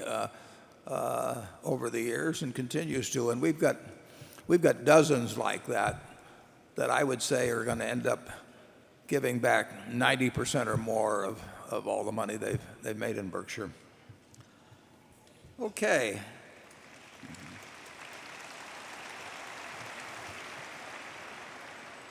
Number 8. Tanya Leneva, Boston, Massachusetts. When you think about long-term cash flows, do you try to forecast growth or do you just think about certainty? If you have an indestructible company like Coca-Cola or Burlington Northern, do you try to estimate growth? Well, we think, are you finished on that? Yes, Yeah. thank you. Growth is part of the investment equation. And obviously we love profitable growth. So if we would love to figure out a way to, say, take a See's Candy, to move it geographically into new areas, all kinds of things. I mean, if we could find areas for growth with See's, it would be likely to be very, very profitable. If Coca-Cola, which is in 200 countries, I mean, they have pursued that policy successfully now for 125 years. And some products travel way better than others. But when we look at a business and we're looking out in the future, obviously if we see growth in that picture and it's growth which produces a high return on incremental capital involved, we love it. But we do not rule out companies where we think there'll be little or no growth if the price is attractive relative to the earning power. There will be some growth over time in something like lubricants, at Lubrizol, but it won't be dramatic growth. And would we love it if it were going to grow 10% a year in units or something of the sort? Sure, but it isn't. That's not going to happen. So it's a factor in every investment decision because we're really looking out to the future as to future earning power, but also future capital requirements. And we think plenty about whether any business we go into is likely to grow profitably. And sometimes we're right and sometimes we're wrong. But we don't rule out companies that have very slow growth or no growth possibilities. Charlie? Yeah, well, the interesting thing is that in our country, the business schools teach people to make these projections way in the future, and they program these computers to grind these projections out. And then they use them in their business decision making, et cetera, et cetera. I've always regarded those projections as doing more harm than good, and Warren has never prepared one that I know of. And where an investment banker prepares one, we tend to throw them aside without reading them. We turn them upside down, actually. What? We turn them upside down. Yeah. And I think an enormous false precision gets into things when you program computers to make forward projections for a long period of time. We make rough projections in our head all the time. Sure. And we don't do any of those formal projections because the fact that they're there in paper and came out of a computer makes some people think they must be significant. I really think they do more damage than they do good. When we bought Scott Fetzer, which was back in about 1985, it had been shopped by First Boston to more than 30 parties. They never got around to calling us. So after shopping it to 30 parties, Scott Fetzer finally was working out a deal with an ESOP after something else had fallen through. I forget the exact details. And I sent a letter to Ralph Shea. I'd read about it in the paper. I never met him, never talked to the guy. But I sent him a letter. I figured I'd gamble 21 cents or whatever the first class rate was then. And I said, we'll pay $60 a share if you like the idea. I'll meet you in Chicago Sunday. And if you don't like the idea, tear up the letter. So that took place, and Ralph met me. And we made the deal. And we paid the $60 a share or whatever it was. And Charlie and I went back to sign up the deal, and the fellow from First Boston was there. And he was a little abashed since he had not sent us, contacted us at all when they were looking for something. But naturally, he had a contract that called for a few $1 million of commission, even though he not bothered to ever contact us, and we made the deal by ourselves. So in a moment of exuberance, while he was collecting his few $1,000,000, he said to Charlie, he said, well, we prepared this book in connection with Scott Fetzer, and since you're paying us a couple $1,000,000 and have gotten nothing so far, he said, maybe you would like to have this book. And Charlie, with his usual tact, said, I'll pay you $2 million if you don't show me the book.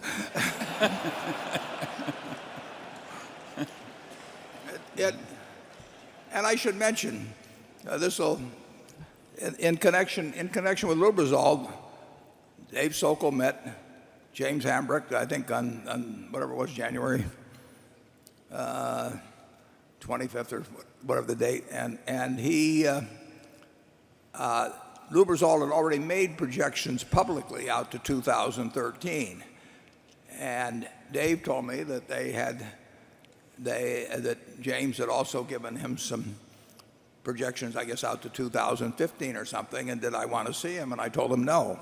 I mean, I don't want to look at the other fellow's projections. I've never seen a projection from an investment banker that didn't show the earnings going up over time. And believe me, the earnings don't always go up over time. So it just, it's the old story. Don't ask the barber whether you need a haircut. I mean, you do not want to ask an investment banker what he thinks the earnings are going to be in 5 years of something he's trying to sell. So I pay no attention to that sort of thing. But we do, as Charlie says, we are doing projections in our head, obviously, when we look at a business. I mean, when we look at any company to buy or any stock to buy, we are thinking in our mind.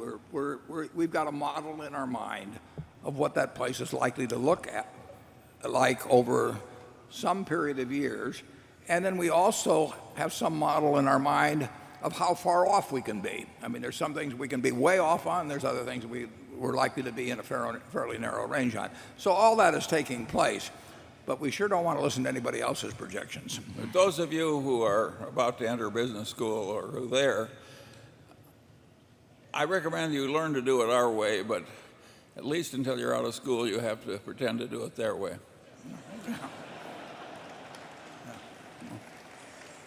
Okay, Carol? On Berkshire's quarterly 13F filings with the SEC, 3 stocks are held only by the entity recorded on the form as Warren E. Buffett and not by a Berkshire subsidiary company. Please clear up some confusion on this matter. Are these holdings your own personal investments outside of Berkshire, or do they belong to Berkshire Hathaway? Well, you'd have to tell me what the names are. Unfortunately, the questioner didn't include those, but these are the 3 I think that say Warren E. Buffett is the owner. Yeah. Well, Mark Hamburg prepares those forms. Mark, do you have a microphone that you could? I think. Yeah, go ahead. Well, those are securities that are owned by certain employee benefit plans, and so that Warren is directed into those plans, but it doesn't. They're not owned by Warren, or there's no indication that they're owned by Warren. Warren's part of the filing because he's considered to be a controlling shareholder of Berkshire. So every security listed on there shows Warren as one of the owners. Yeah. Do we file stocks owned by pension plans? Do we? To the extent that you have directed. I got you. Yeah. Right. Yeah. No, I don't think I. Well, Mark knows the rules on it better than I do. I own very, very few securities.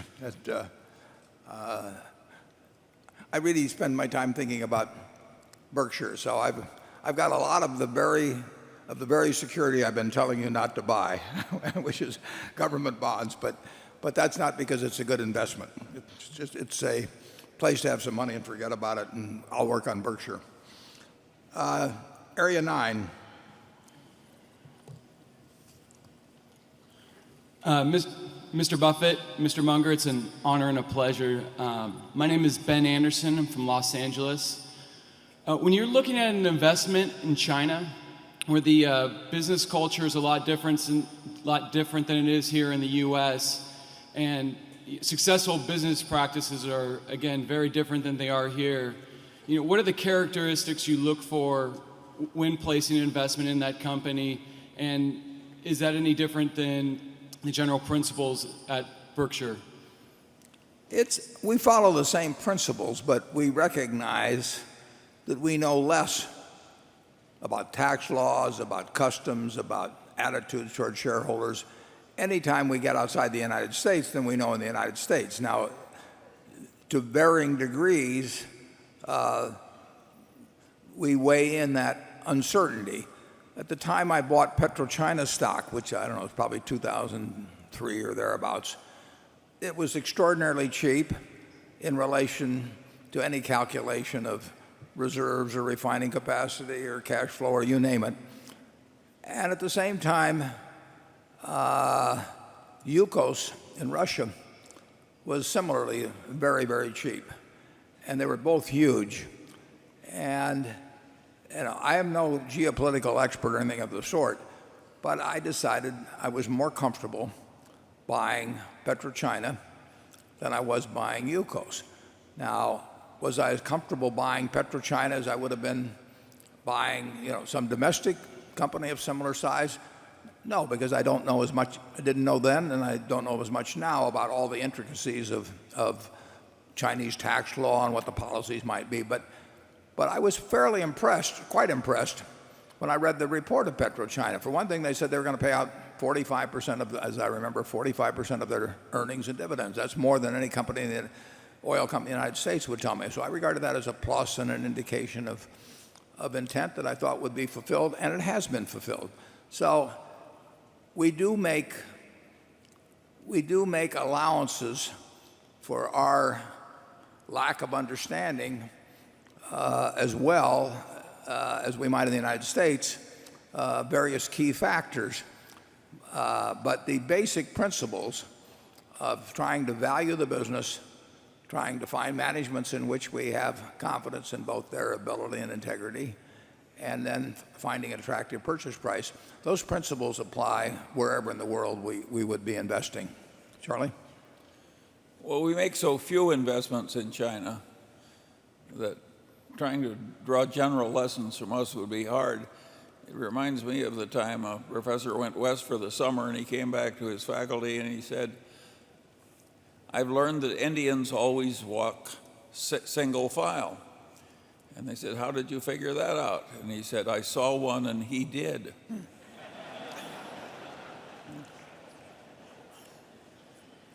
How do we get from there to China? Well, we only had a couple of things in China that were like the one Indian. You can't draw general lessons from our. But we're willing to look tomorrow. I mean, obviously, if we had a call on some, that would be a significant size investment because it just doesn't make any sense for us to look at things we can just put a couple $100 million in. But I love the idea of looking at various ideas. I mean, I find it a fascinating game to hear about companies or businesses that are new to me. And the problem now is that the universe has gotten much smaller because of our size. But we welcome a call from a lot of countries. There's some countries that are just too small. They're not going to have businesses that could move the needle at a place like Berkshire, and so those are off the list. But China has at least one private company that makes over $3 billion a year after taxes. There's some big things out there. I'll get the name from him later, but I don't want you to hear. Becky? This question comes from Ed Schmidt in Alaska. He's asking about Berkshire's cash. He writes, "Where is that money held? All in treasury bills or notes? If so, what will happen in June when the biggest buyer, the Fed, quits buying? Where is all that money on the sidelines? Is it under the mattress we saw 2 years ago? I don't see how any significant amount of money can be in banks that aren't paying interest, corporate bonds that are risky and not paying much interest, or government bonds that seem less and less sound as each day passes." Well, he's certainly right that all the choices are lousy for short-term money now.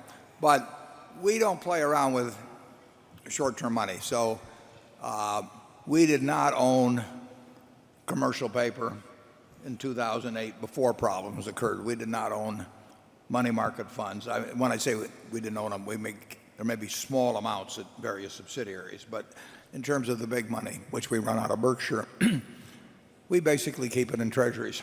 And we get paid virtually nothing now for it, and that's irritating. But the last thing in the world we would do at Berkshire is to try and get 5 or 10 or 20 or 30 basis points more by going into some other things with this, with our short-term money. It is a parking place. It's an unattractive parking place, but it's a parking place where we know we'll get our car back when we want it. And when we need, certainly the case in September of 2008, we had committed for some time to put $6.5 billion in Wrigley when the Mars-Wrigley deal occurred. And we certainly didn't contemplate at the time we made that commitment, which was probably in the summer, that the events would take place like they did in September. But we had the money. I knew I had to show up with $6.5 billion. I think it was on October 6th. And I had to show up, and I couldn't show up with a money market fund or some commercial paper or anything of the sort. I had to show up with cash. And virtually the only thing I feel good about in terms of having large amounts of ready cash is Treasury bills. And that's where we've got, if you look at our March 31st statement, I think you'll see $38 billion. And overwhelmingly, that will be in treasuries. Charlie? Well, of course, I've watched a lot of people struggle who thought it was their duty in life to get an extra 10 basis points on the short-term money. I think it's really stupid to try and maximize returns on short-term money if you're in an opportunistic game the way we are, where we want to suddenly deploy money.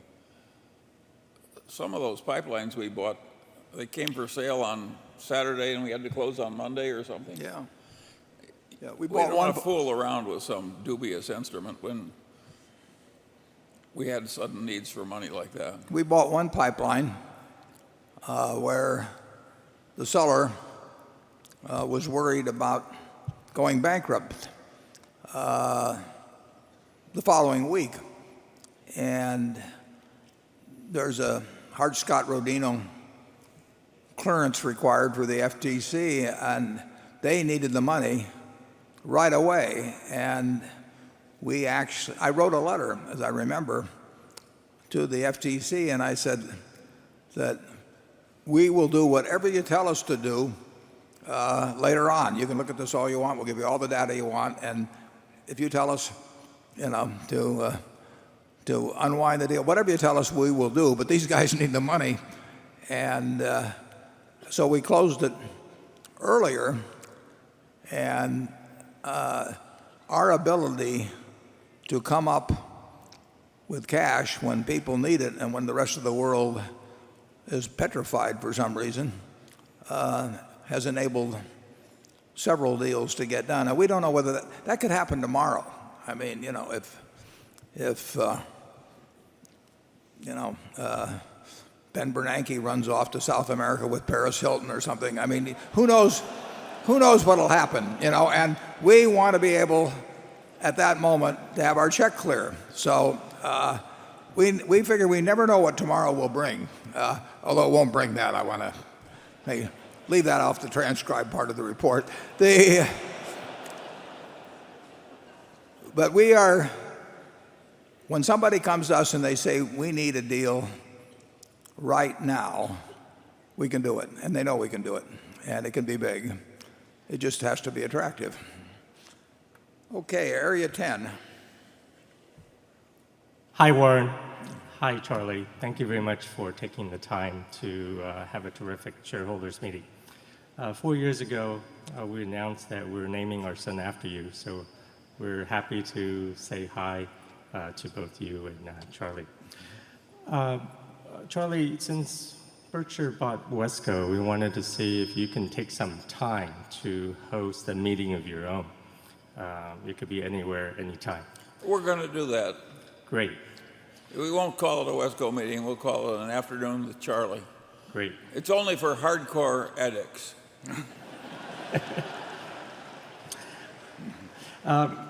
Warren, Mid-American Energy is investing over $1 billion in wind power.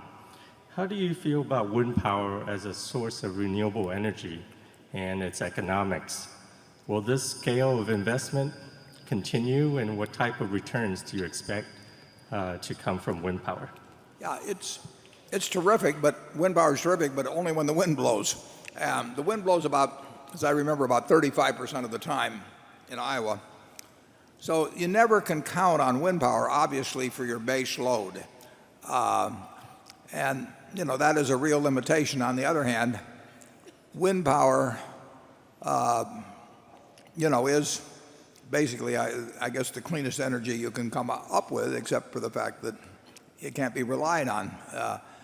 The economics only make sense with a incentive credit, tax credit provided by the federal government, which they've been doing for a considerable period of time. It does not, standing on their own, the investment will not return anything like an adequate return on capital. So there is a tax credit. Your government has made a decision that it wants to subsidize, in effect, wind power. And Iowa's a good wind state. This whole central belt is good, and the central part of the country is good. So it's made sense to locate a lot of megawatts of generating capacity in Iowa, and we have more under construction now, and I think we're now number one in the country in respect to wind power. So we'll be doing more. It is dependent in terms of the price you can get, the percentage of the time that your generating capacity actually gets used and everything. It only makes sense with the tax credits. And one thing that is kind of interesting, one of the assets of Berkshire is that it pays a lot of taxes. That doesn't sound like much of an asset, but in these days, a lot of utilities, when you get both 100% depreciation, which has been put in now by the federal government for a short period of time, and you get these sort of tax credits on wind, they really don't have the tax-paying capacity to be able to use the tax credits. So they are in a different position than Berkshire, which pays a lot of taxes. We've probably paid something like 2% of all the corporate taxes in the United States, maybe over the last 5 years. I want to check that, but I don't think that's way off.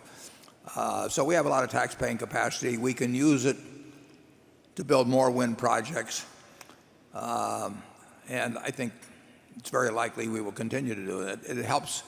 It helps our Iowa customers because these projects are successful. It's enabled us to keep rates, among other things, reasons. It's helped to keep rates absolutely unchanged now for more than a decade, which is very unusual among electric utilities in the United States. Charlie? No, I've got nothing to add. Andrew? Well, this is not a David Sokol question, but it relates to him. It's actually a NetJets question.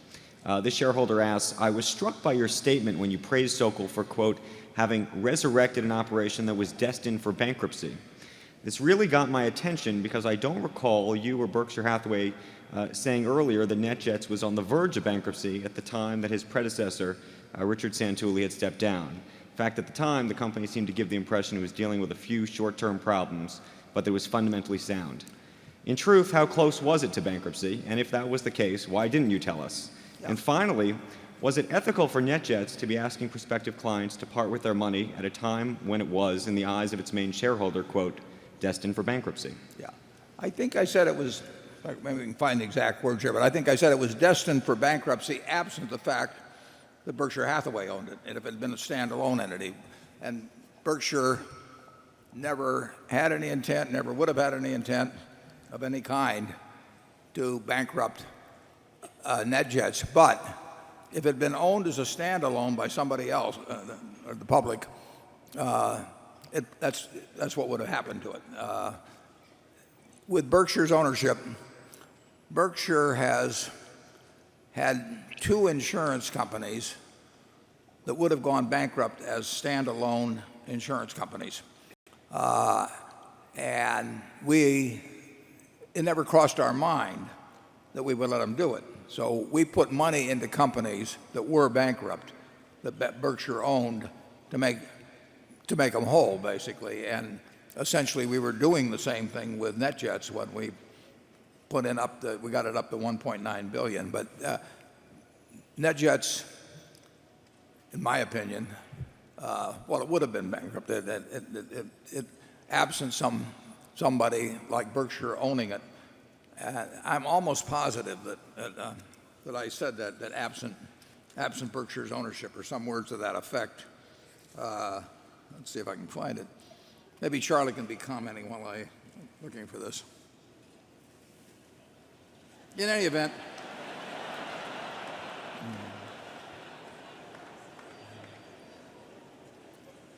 well, I'm not finding it immediately where I even discussed it, but I know I talked about it on the bankruptcy thing, but I also know that I conditioned it on not being owned by Berkshire. Charlie? No comment. No comment. Well, we've pointed that out to Standard & Poor's and Moody's. We look at Berkshire has a lot of different companies, but we feel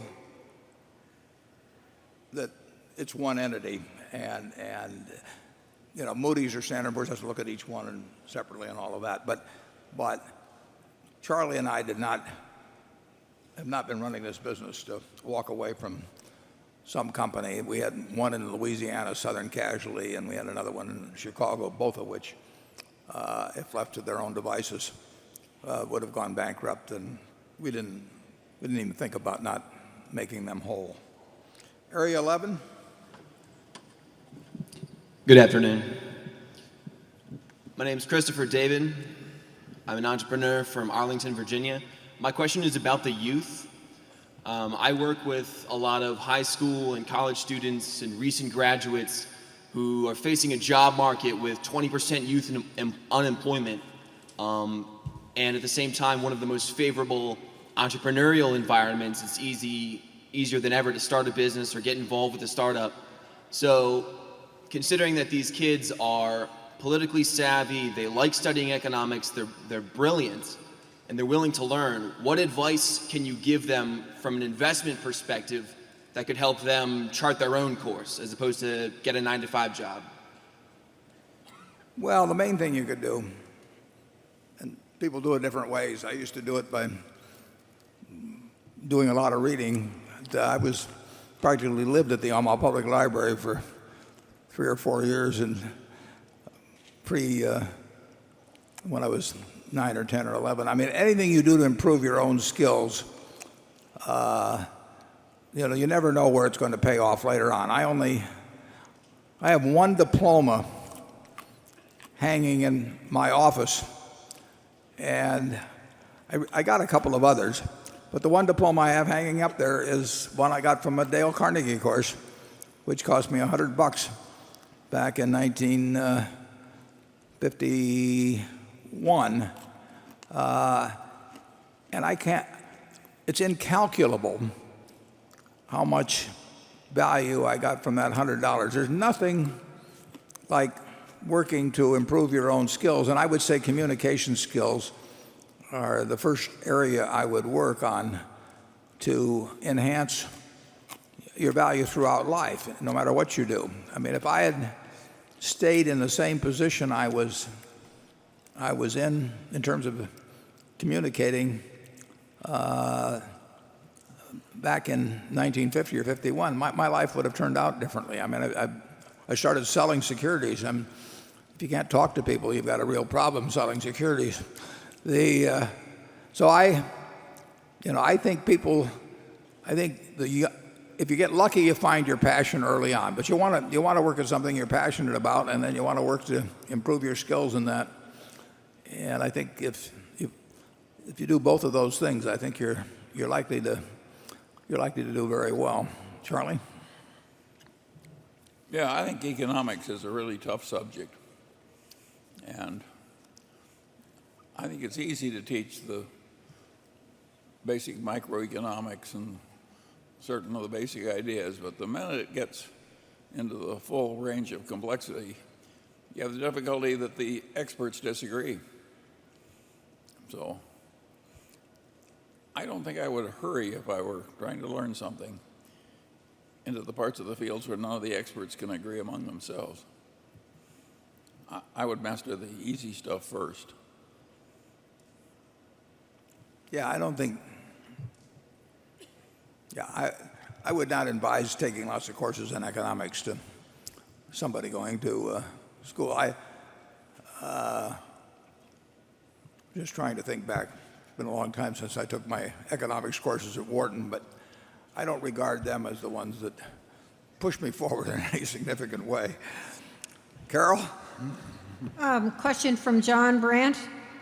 Does Berkshire's equity ownership in Munich and Swiss Re reduce the amount of catastrophe-exposed insurance business you are willing to write directly? If so, assume that prices return to being attractive. Would you then limit the quantity of other reinsurance stocks you buy so that you could do more direct business? Yeah. We have invested in Munich and Swiss Re less than, well, let's see what it would be. It's less than $4 billion, so we're talking 2.5% of our net worth. So those investments in aggregate are not of a magnitude that would cause me to change at all what we're willing to do, the risks we're willing to bear in the reinsurance field. We're way below sort of capacity in terms of risk that we will tolerate in insurance. I mean, I put in the report, I expect our normal earning power to be in the $17 billion something pre-tax range. Well, that's so unlike any other reinsurance company in the world.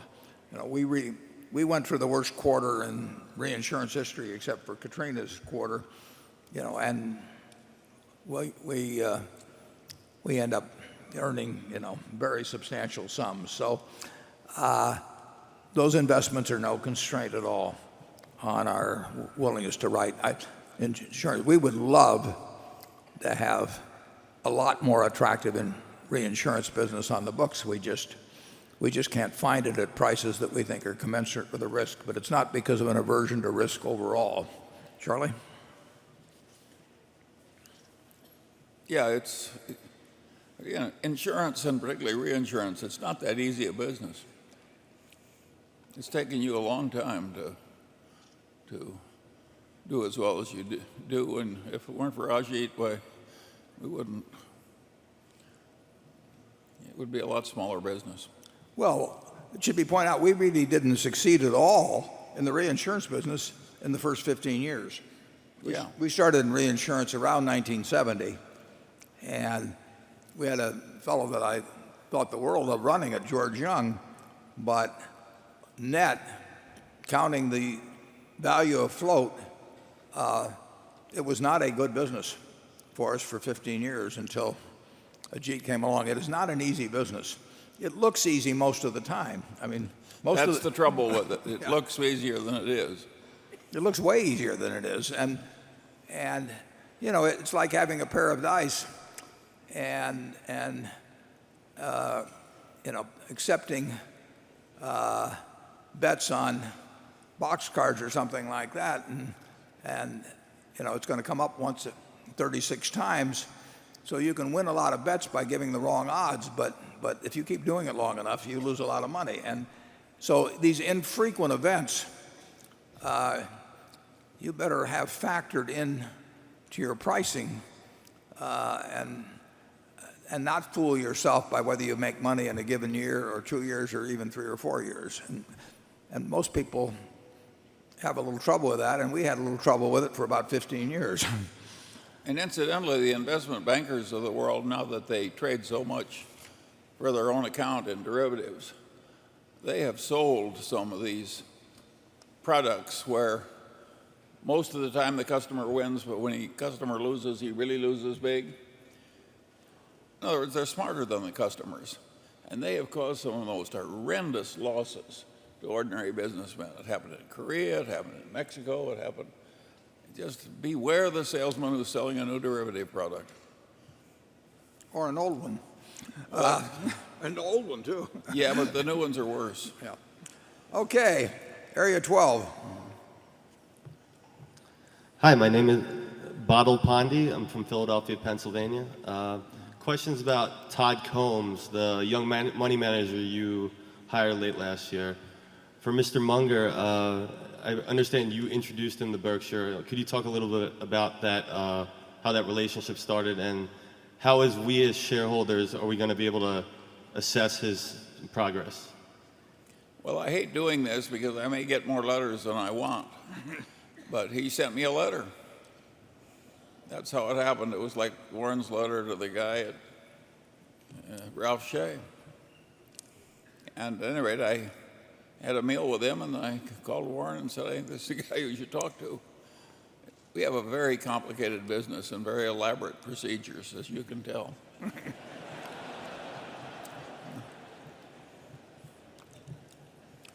And his results will be known over a 5-year period or something. I mean, you cannot judge an investor by what they do in 6 months or a year. Todd has the advantage that he's been thinking about financial companies like Berkshire for a great many years. That's useful for us to have around. And as we put in the annual report, it's more likely than not, but not a sure thing, that over time we have more than one investment manager. You know, there's a lot of money at Berkshire to be managed, and it would not be a bad idea, but we have to find the right people, and the right people just does not mean a given IQ or a given past record. It means a lot of things. And if we end up with 2 or 3, you know, that's a plus. But it's not, we don't mandate that sort of a result. Becky? This question comes in from Scott Wilkin, and he's from Chicago, but he's sitting in the audience right now. Johnson & Johnson is one of Berkshire's biggest holdings, and he asks for your thoughts, Warren, on Johnson & Johnson's recent acquisition of Synthos for $21 billion. You were quite outspoken in your opposition to Kraft's deal for Cadbury, particularly because of their use of stock. J&J's deal also is primarily with stock, and do you support this deal? Yeah, I have not talked to anybody in the Johnson & Johnson management, and I have no specific knowledge of the company, but basically I would like the deal a whole lot better if it was all for cash. The idea, when the management trades away, I think this deal is about 2/3 stock, roughly, and 1/3 cash. And Johnson & Johnson has plenty of ability to pay cash for a $22 billion deal, and when they trade away their present businesses for some other business, they're either saying their own businesses are pretty fully valued, or they're saying the guy is making a hell of a mistake that's selling to them. And so I would, like I say, if it was all for cash, I would like it a lot better. And I think that it is, by using a lot of stock for a deal like this, that it certainly, you can draw the inference that J&J is not valuing its own businesses, you know, as attractively as you might think they should be evaluated. And if you use your own company stock to pay 20% or more than market for some other company, and you know, there probably are not a lot of synergies involved or anything in the management. There may be some, but there's usually some offsets too. Well, like I said, I would have much preferred it if they'd done it for cash. Charlie? Well, yeah, you also have the disadvantage in reviewing that you know a hell of a lot more about chocolate and pizza than you know about medical devices. Do you think I know more about chocolate? Well, but at Kraft, I mean, you're talking about businesses that Warren knew a lot about, and neither of us knows much about medical devices. Yeah, the pizza business has done pretty well since it was sold by Kraft. We go to 13 in the other room. Hi, I'm Glenn Tung from New York. First off, thank you for a terrific day. My question deals with acquisitions. Pre-Lubrizol, we estimated Berkshire's year-end 2011 cash balance could approach $60 billion. I believe you commented recently on an elephant that you thought was too big. What is your acquisition appetite? What size is too big? Has the phone been ringing lately? And what, if anything, can we as shareholders do to help? I got through college answering fewer questions than that, but anything you can do to help, I appreciate, Glenn. It's hard to name a precise figure. This one, was way too big, except unless we used a lot of stock, which, like I say, we wouldn't do. Our appetite is always there. We are not going to borrow a lot of money. We're not going to issue shares, except perhaps in some minor amount to make a deal that couldn't get made otherwise. And we obviously will never sell a business to buy some other business. So, our cash balances will tend to build month to month unless we do something, and we can and will sell some portfolio securities.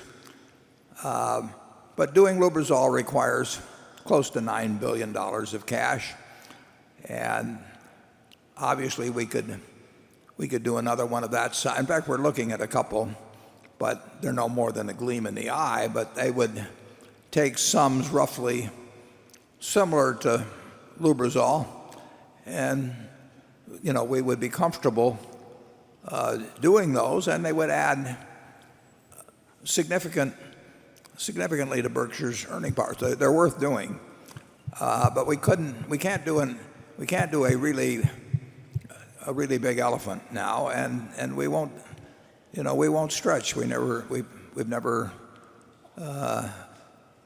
really taken any risks because we don't need to, and we will not trade something that we have and need for something that we don't have and don't need, even if we kind of like to have it. Charlie? Well, I certainly agree with all that. We are very reluctant to issue shares, and in that we're different from most places. I have a friend that sold out to a socialist country, and they issued shares in a controlled corporation, and the socialist executive said, "Isn't this wonderful? We're getting this business for nothing." Yeah, some people really have that. And of course, there are some companies, and we talked about the wave that took place in the late 60s, but periodically, and certainly it happened during the internet period, where companies just couldn't issue shares fast enough because they were trading confetti for real assets. And that is a business model that has been applied successfully for some periods of time by certain companies in the past. It usually ends in some kind of a fiasco, but, well, I shouldn't say it usually does, but it runs out of gas at some point. But essentially we've never been in that game. We hate issuing shares, and the idea of selling when we issue shares, we're divesting ourselves of a portion of every wonderful business we have, from Geico to ISCAR to you name it. And we don't like doing that. We like owning those businesses. We'd like to own more of them. We have a deal, for example, on Marmon, where we bought some more of it this year, and we will buy the rest of it in a few more years, and we feel good about that. We pay a fair price for it, but we get a business we know, a management we like, and that's really what we'd like to continue doing at Berkshire. In fact, we will continue doing it. Andrew? This question comes from Larry Potowski, who's a longtime shareholder. I think he's in the audience, from the Good Haven Fund. He asks, over the years, you built or acquired a significant number of businesses that are related to the residential and commercial real estate markets, including such segments as brokerage servicing, insulation, carpeting, construction products, paint, and furniture. Berkshire's ownership of these businesses would seem to give you a unique window through which to view current conditions. Could you give us some insight into the current state of the housing and commercial real estate market and what we might expect to see in these businesses over, and now this might be a long shot, over the next decade? Well,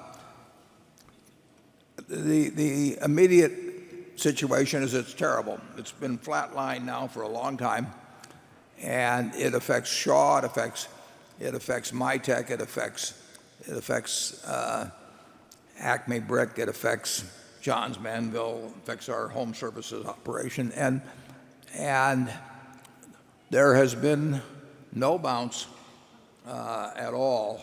But you see that in the housing start figures too. I mean, I'm not telling you anything that you don't see, except I see it with pain as I look at the monthly earnings figures. But those are good businesses, and as I mentioned in the annual report, we bought the largest brick operation in Alabama, and I think Alabama uses more brick per capita than any state in the union, but that doesn't mean much currently because nobody's using any brick to speak of. But we bought it, we wrote a check for cash, and we like improving our position. Mytech has bought operations. Shaw is spending a couple $100 million this year, partly because of a change in the nature of the carpet business. This country, over time, will build houses at a rate that overall and total commensurate with household growth. And I think we're going to see plenty of household growth in future decades. And I think that our companies are well positioned to make significant money when we get to a normalized level of home building. I said in the annual report I thought we would be seeing the upswing by year end. I've seen nothing since I wrote the annual report that makes it look like I'm certain to be correct or anything. There's been no movement that I've seen so far in the 2 months since I wrote the report. I would think it would start occurring by then, but if it doesn't, it may be a year later. I don't think anybody knows the answer on that.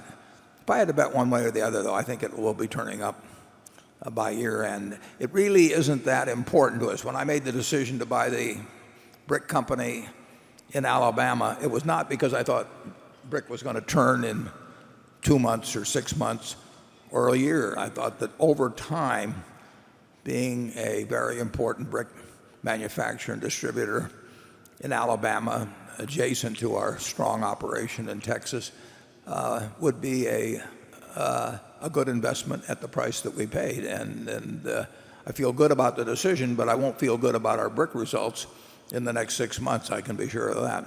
Charlie? Well, one advantage of buying these very cyclical businesses is a lot of people don't like them. And what difference does it make to us if the earnings average, say, $300 million a year, if it comes in a very lumpy fashion? In the big scheme of things, what do we care if it's lumpy, as long as it's a good business? And we have an advantage on that stuff. Nobody else was bidding for a brick plant in Alabama with no customers to speak of.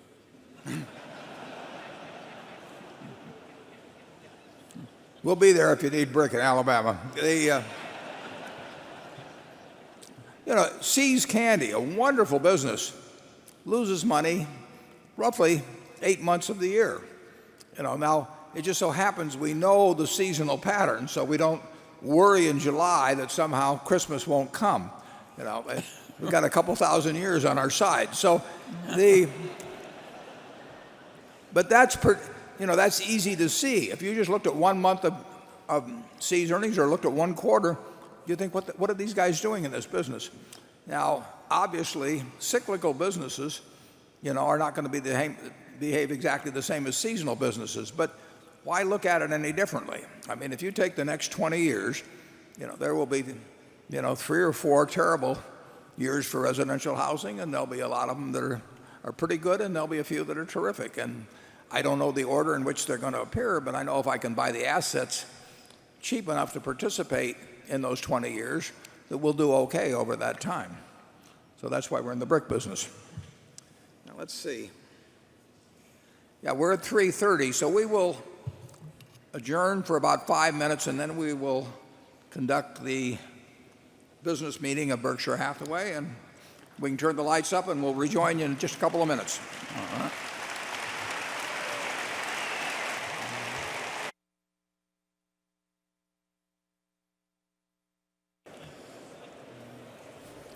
Okay, if you'll settle down, we'll conduct a little business.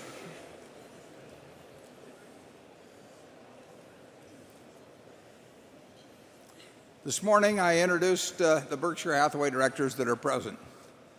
Also with us today are partners in the firm of Deloitte & Touche, our auditors. They are available to respond to appropriate questions you might have concerning their firm's audit of the accounts of Berkshire. Forrest Crutter is Secretary of Berkshire.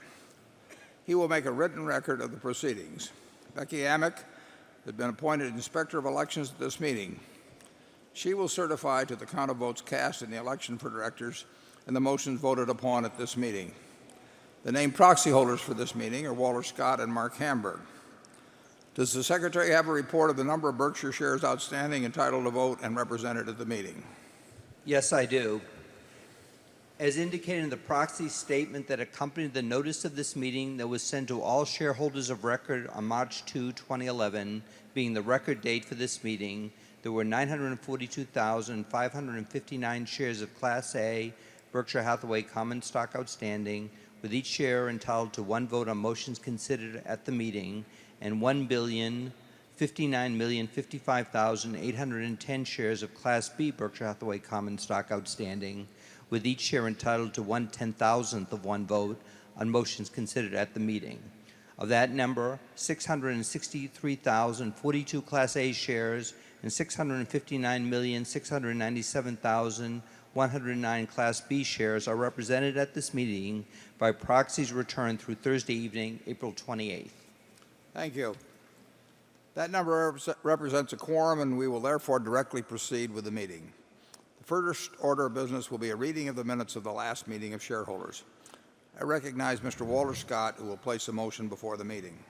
I move that the reading of the minutes of the last meeting of the shareholders be dispensed with and the minutes be approved. Do I hear a second? Second. The motion has been moved and seconded. Are there any comments or questions? We will vote on this motion by voice vote. All those in favor say aye. Aye. Opposed? The motion is carried. The next item of business is to elect directors.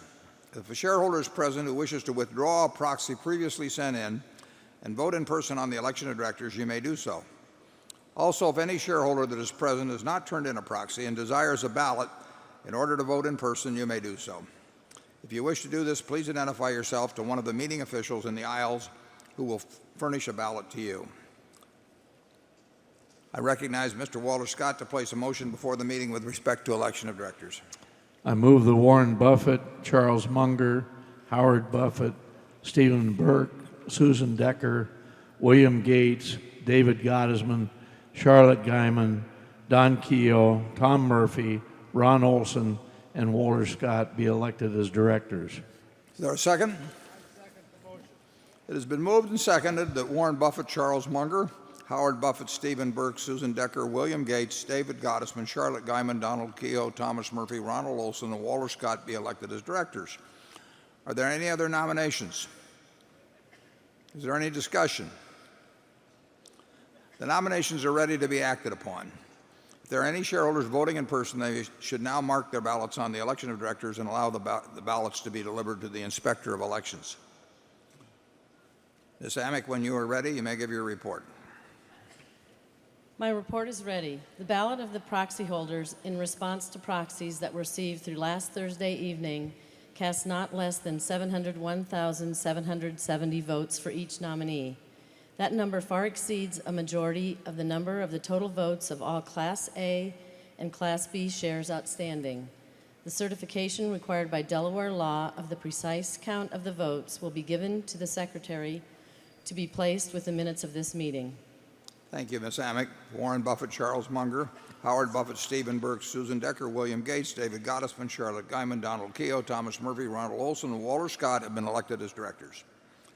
The next item on the agenda is an advisory vote on the compensation of Berkshire Hathaway's executive officers. I recognize Mr. Walter Scott to place a motion before the meeting on this item. I move that the shareholders of the company approve on an advisory basis the compensation paid to the company's named executive officers as disclosed pursuant to Item 402 of Regulation S-K, including compensation, discussion, and analysis, the accompanying compensation tables, and related narrative discussion in the company's 2011 annual meeting proxy statement. Is there a second? Second the motion.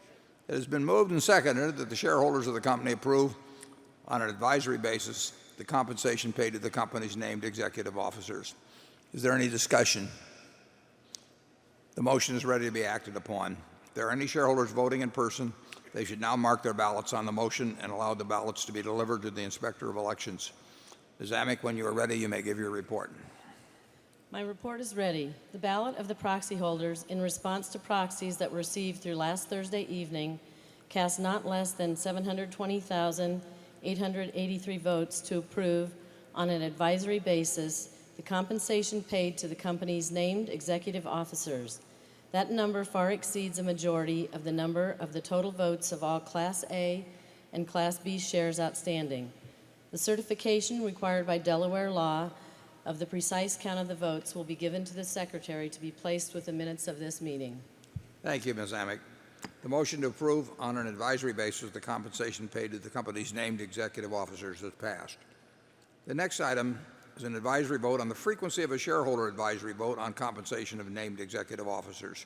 I recognize Mr. Walter Scott to place a motion before the meeting with respect to this item.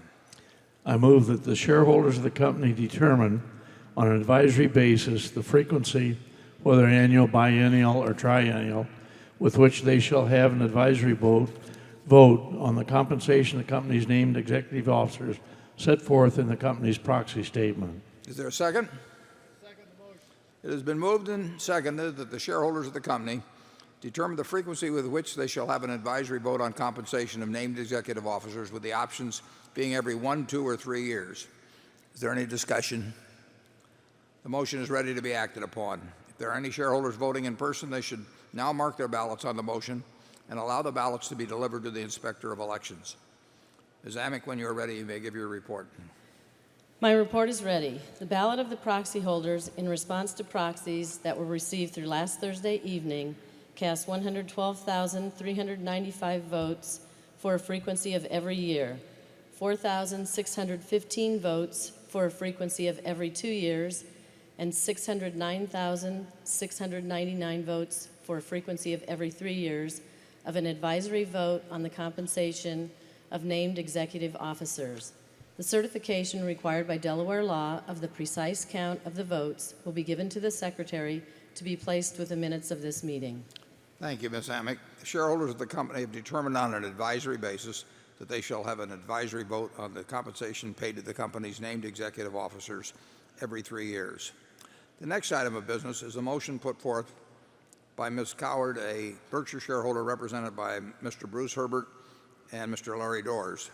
The motion is set forth in the proxy statement. The motion requests Berkshire Hathaway to establish goals for the reduction of greenhouse gas at its subsidiaries' power plants and prepare a report for shareholders on how it will achieve these goals. The directors have recommended that the shareholders vote against the proposal. I will now recognize Mr. Herbert to present the motion.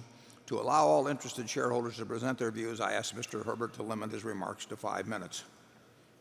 The microphone at, well, let's have Mr. Herbert first. If you turn up the lights.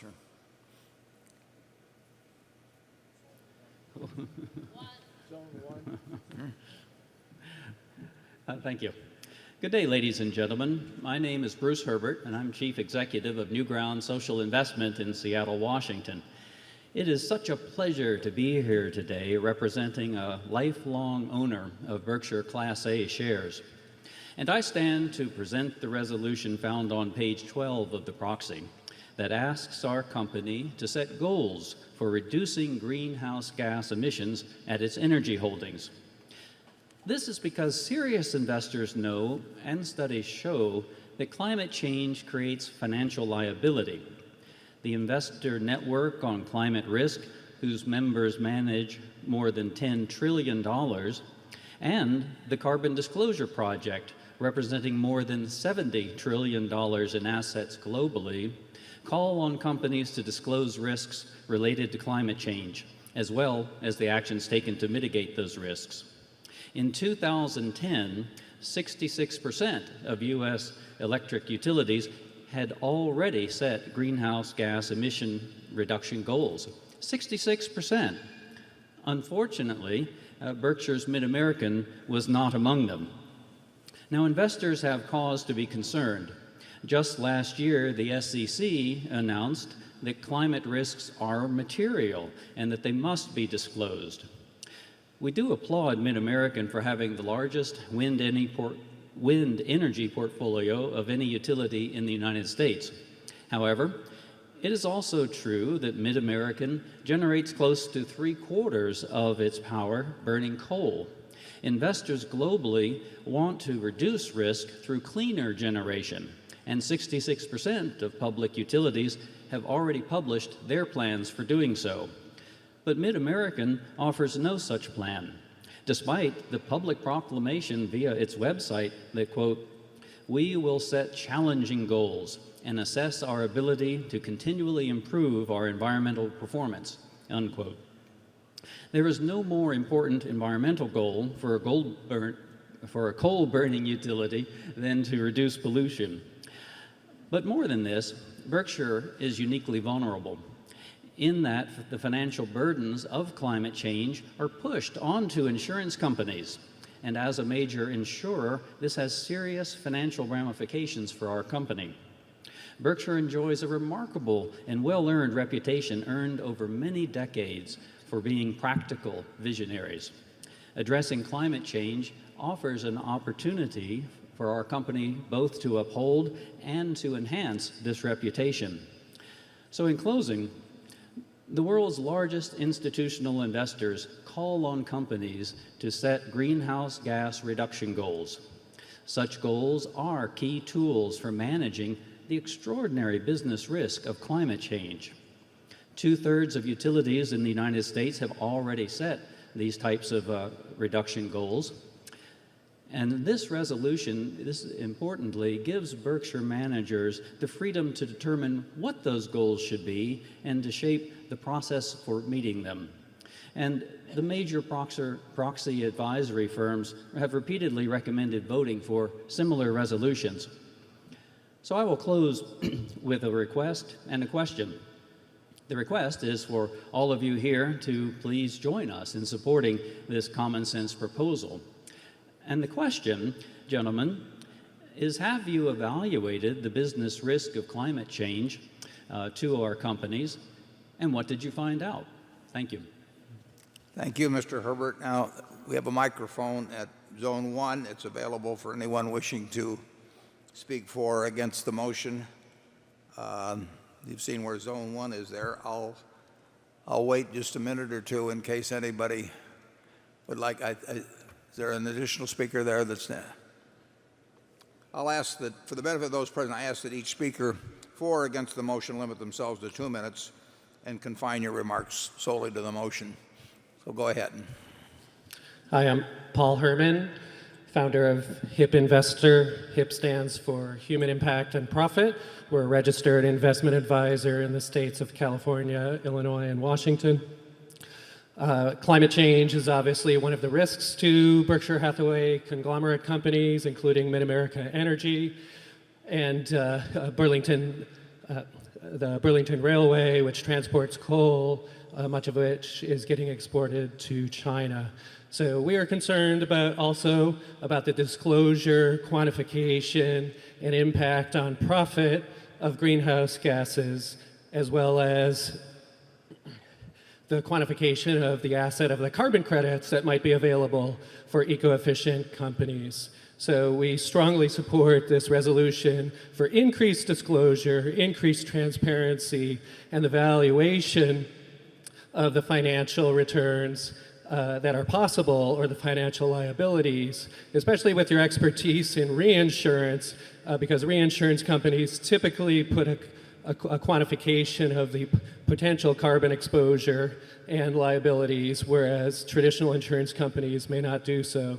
So we strongly advocate for the transparency, disclosure, and quantification as to the potential risks and liabilities. The SEC has encouraged this type of disclosure, though they have not mandated it. So Berkshire Hathaway would be a leader in doing this, as companies like GE with their Ecomagination initiative, the 10% of revenue that they generate from their Ecomagination products, and other leaders from Jeff Immel to leaders of Duke Power that take a positive position on the financial returns that are possible for addressing climate change and carbon efficiency.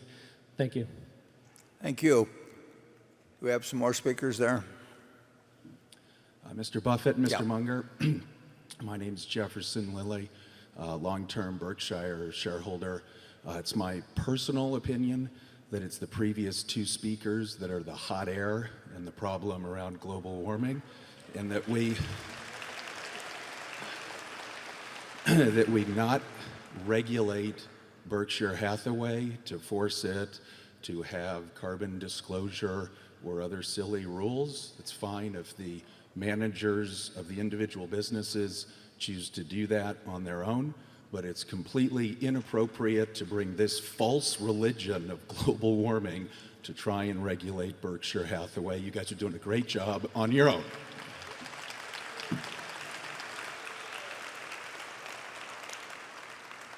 Are there any other speakers there that? Mr. Munger and Warren Buffett, I would just like to say one thing which I think is really important.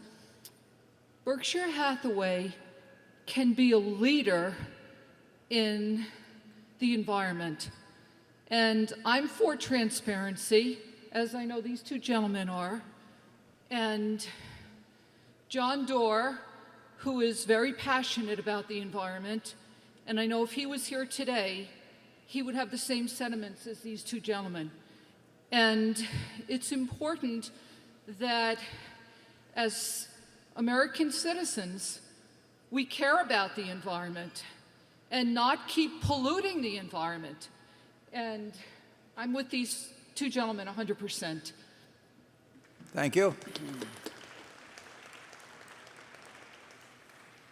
Do we have any others that haven't spoken? Yes.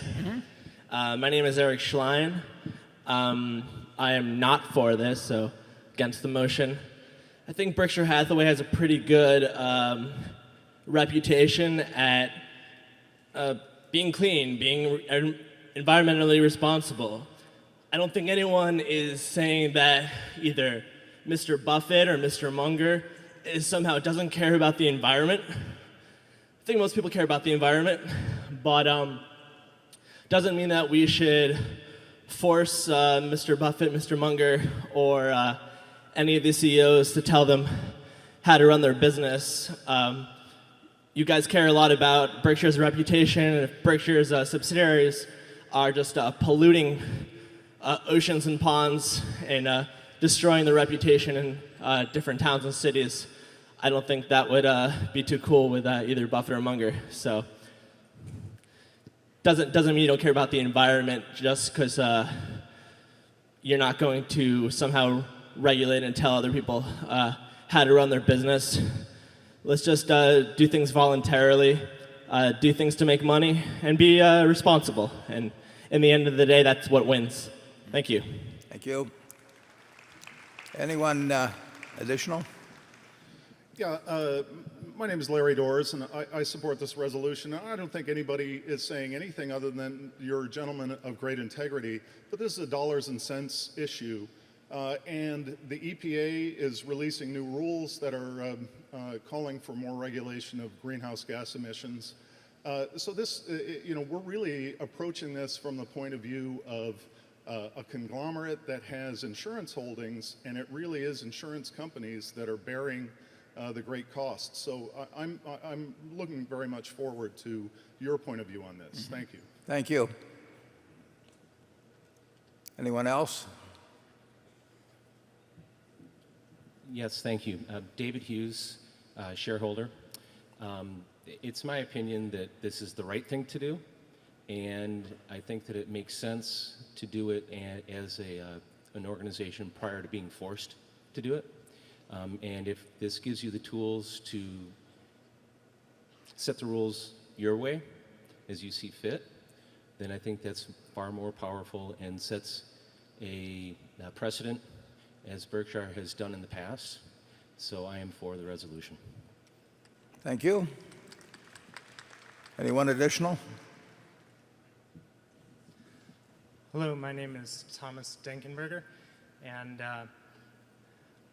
my background was in biochemistry, and I'm very passionate about the environment, and I think it's very important for Berkshire to work to be a leader, and so I'm very much in support of this proposition. Thank you.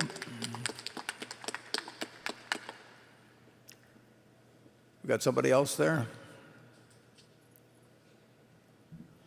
Hi, my name is Sarah Cleveland. I'm from Portland, Oregon. I wanted just to also put a voice in favor of this resolution, and I think it's not about rights or wrong. It's about a willingness to take a look at risks and opportunities, and also for Berkshire Hathaway to be a leader, and also work with the subsidiary companies on specific possibilities. Thank you.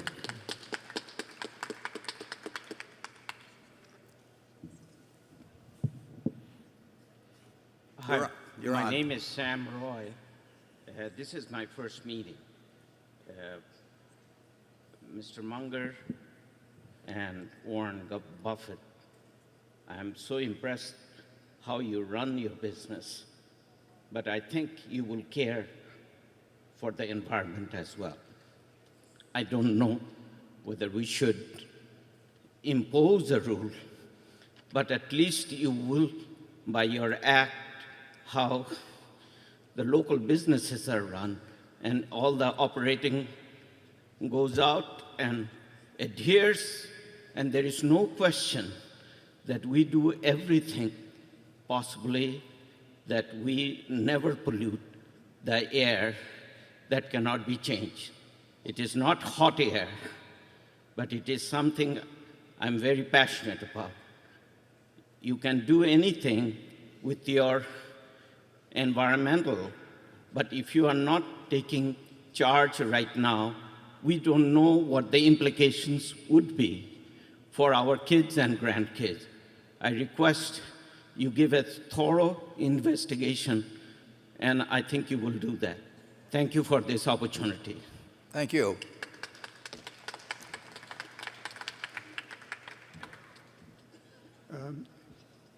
Yes, Mr. Buffett and Mr. Munger, my name is Bob Stein. I'm a registered professional engineer.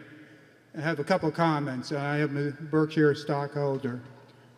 One, I think we all support very sound environmental protection, but the science before this that's being used by EPA for greenhouse gases is not necessarily sound and is not necessary in the best interest of Berkshire Hathaway shareholders.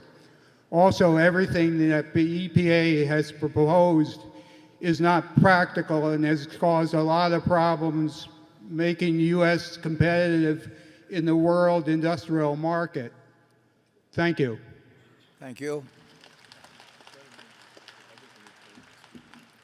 Jason Fang, Palo Alto, California. For me, one thing that's really interesting about the issue is that it's something that deserves the passion that people bring to it. And I actually side with many of these people on the science of the issue. What concerns me is not necessarily that Berkshire agreed to the motion. I'm actually against it. but that the enterprises under Berkshire are able to help evangelize the true science behind what's actually going on and help the American public get a better understanding so that they can also bring about change rather than simply have it all occur from the executive level. Thank you.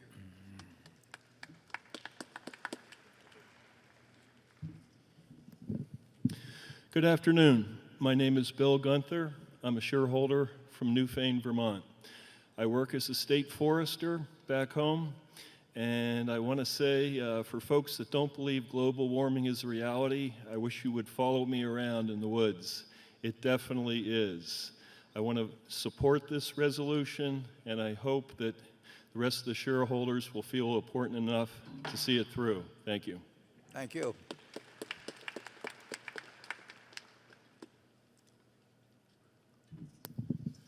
Good afternoon. I'm Liang. I care about energy. I care about energy and environment more than anybody else because I'm currently still studying energy and environment issues. But I truly believe the power of private sector, the power of free market. And I think it's not your responsibility to put the resources of the shareholder for this issue. It's not your expertise. I can personally do a better job to provide environment, to do environmental advocacy than you do. So actually against this resolution. Thank you. Thank you. Oh, sorry, I have a friend to say something. I can translate it for him. Hello. 直接跟你说啊，有关新能源的那个太阳能的电池方面的话，污染的对中国污染很大。我感觉在发展新能源方面，应该去要考虑一个更新的一个方向里面去。Okay. He says the development of solar panel has great impact on China, and the question, and he also thinks that actually Berkshire should do something and should think about the implication of that.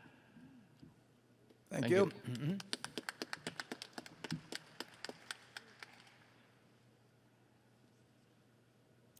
Okay. Whoops, we have one more. Hi, I'm Kevin Thompson. I'm a shareholder. I'm for the motion. I'm a career engineer that works with an oil company. And what we found when we started looking at greenhouse gas emissions was that what we thought was going to end up costing the company more money actually created more revenue for the company. And those are some of the stories that generally don't get told, but they are out there. And I would recommend that you take a look at it because in actuality, what you may be dismissing may actually be revenue for your shareholders. Thank you. Thank you. Hello, Mr. Buffett. I'm Mike from Walmart. And there's obviously a fine line between like cutting down the Amazon forest and like just burning some coal. So sometimes you could give up a little, but you can't really give up that much. So that's why I don't support the motion. Thank you.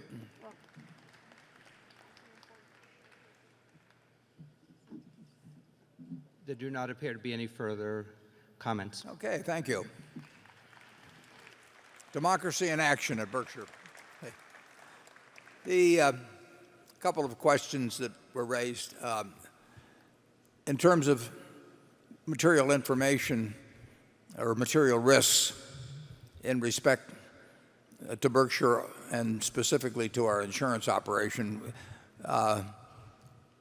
annually in the 10K, there's a recitation of risks. And in my own opinion, in terms of our insurance operation, this question does not pose material risk to Berkshire's insurance operations. The question, one gentleman toward the end mentioned the fact that it might even be more profitable for Berkshire in terms of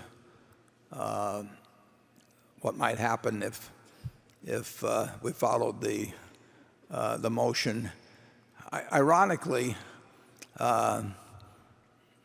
he could well be right if it were in our determination. But if you just take our three major states in electric utility operation, where we serve almost 2 million customers, Iowa, Utah, and Oregon, but it's true of other states as well. We operate under the dictates of the utility commissions in those three states, all of which, or each of which, sets their own rules regarding operation, and each of which we end up obeying.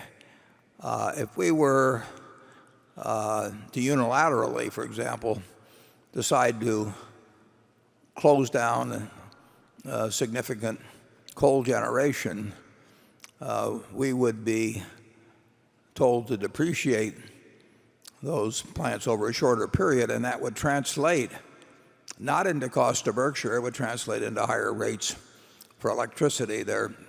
We are entitled to a return on our investment, and the faster the depreciation, the higher the rates have to be in order to achieve allowed returns. So there was a woman from Oregon speaking, for example, and the burden of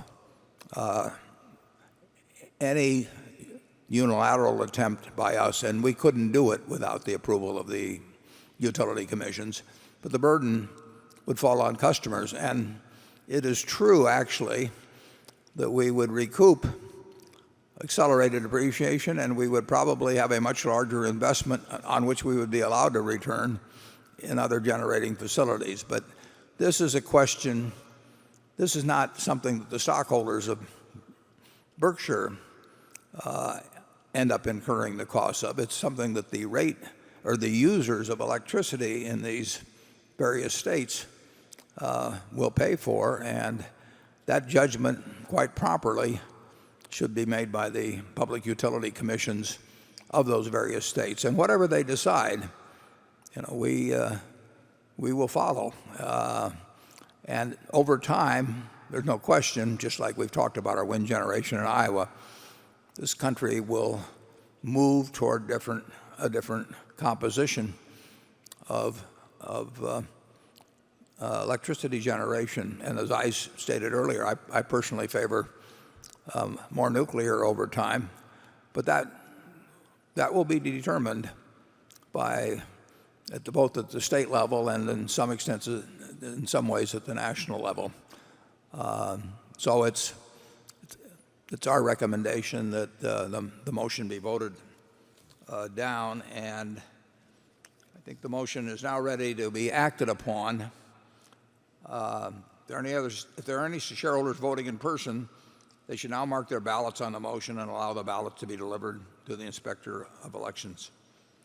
Ms. Amick, when you are ready, you may give your report. My report is ready. The ballot of the proxy holders in response to proxies that were received through last Thursday evening cast 67,733 votes for the motion and 608,576 votes against the motion. As the number of votes against the motion exceeds a majority of the number of votes of all Class A and Class B shares outstanding, the motion has failed. The certification required by Delaware law of the precise count of the votes will be given to the Secretary to be placed with the minutes of this meeting. Thank you, Ms. Amick. The proposal fails. Does anyone have any further business to come before this meeting before we adjourn? If not, I recognize Mr. Scott to place a motion before the meeting. I move this meeting be adjourned. Is there a second? I second it. A motion to adjourn has been made and seconded. We will vote by voice. Is there any discussion? If not, all in favor say aye. All opposed say no. This meeting is adjourned. Thank you.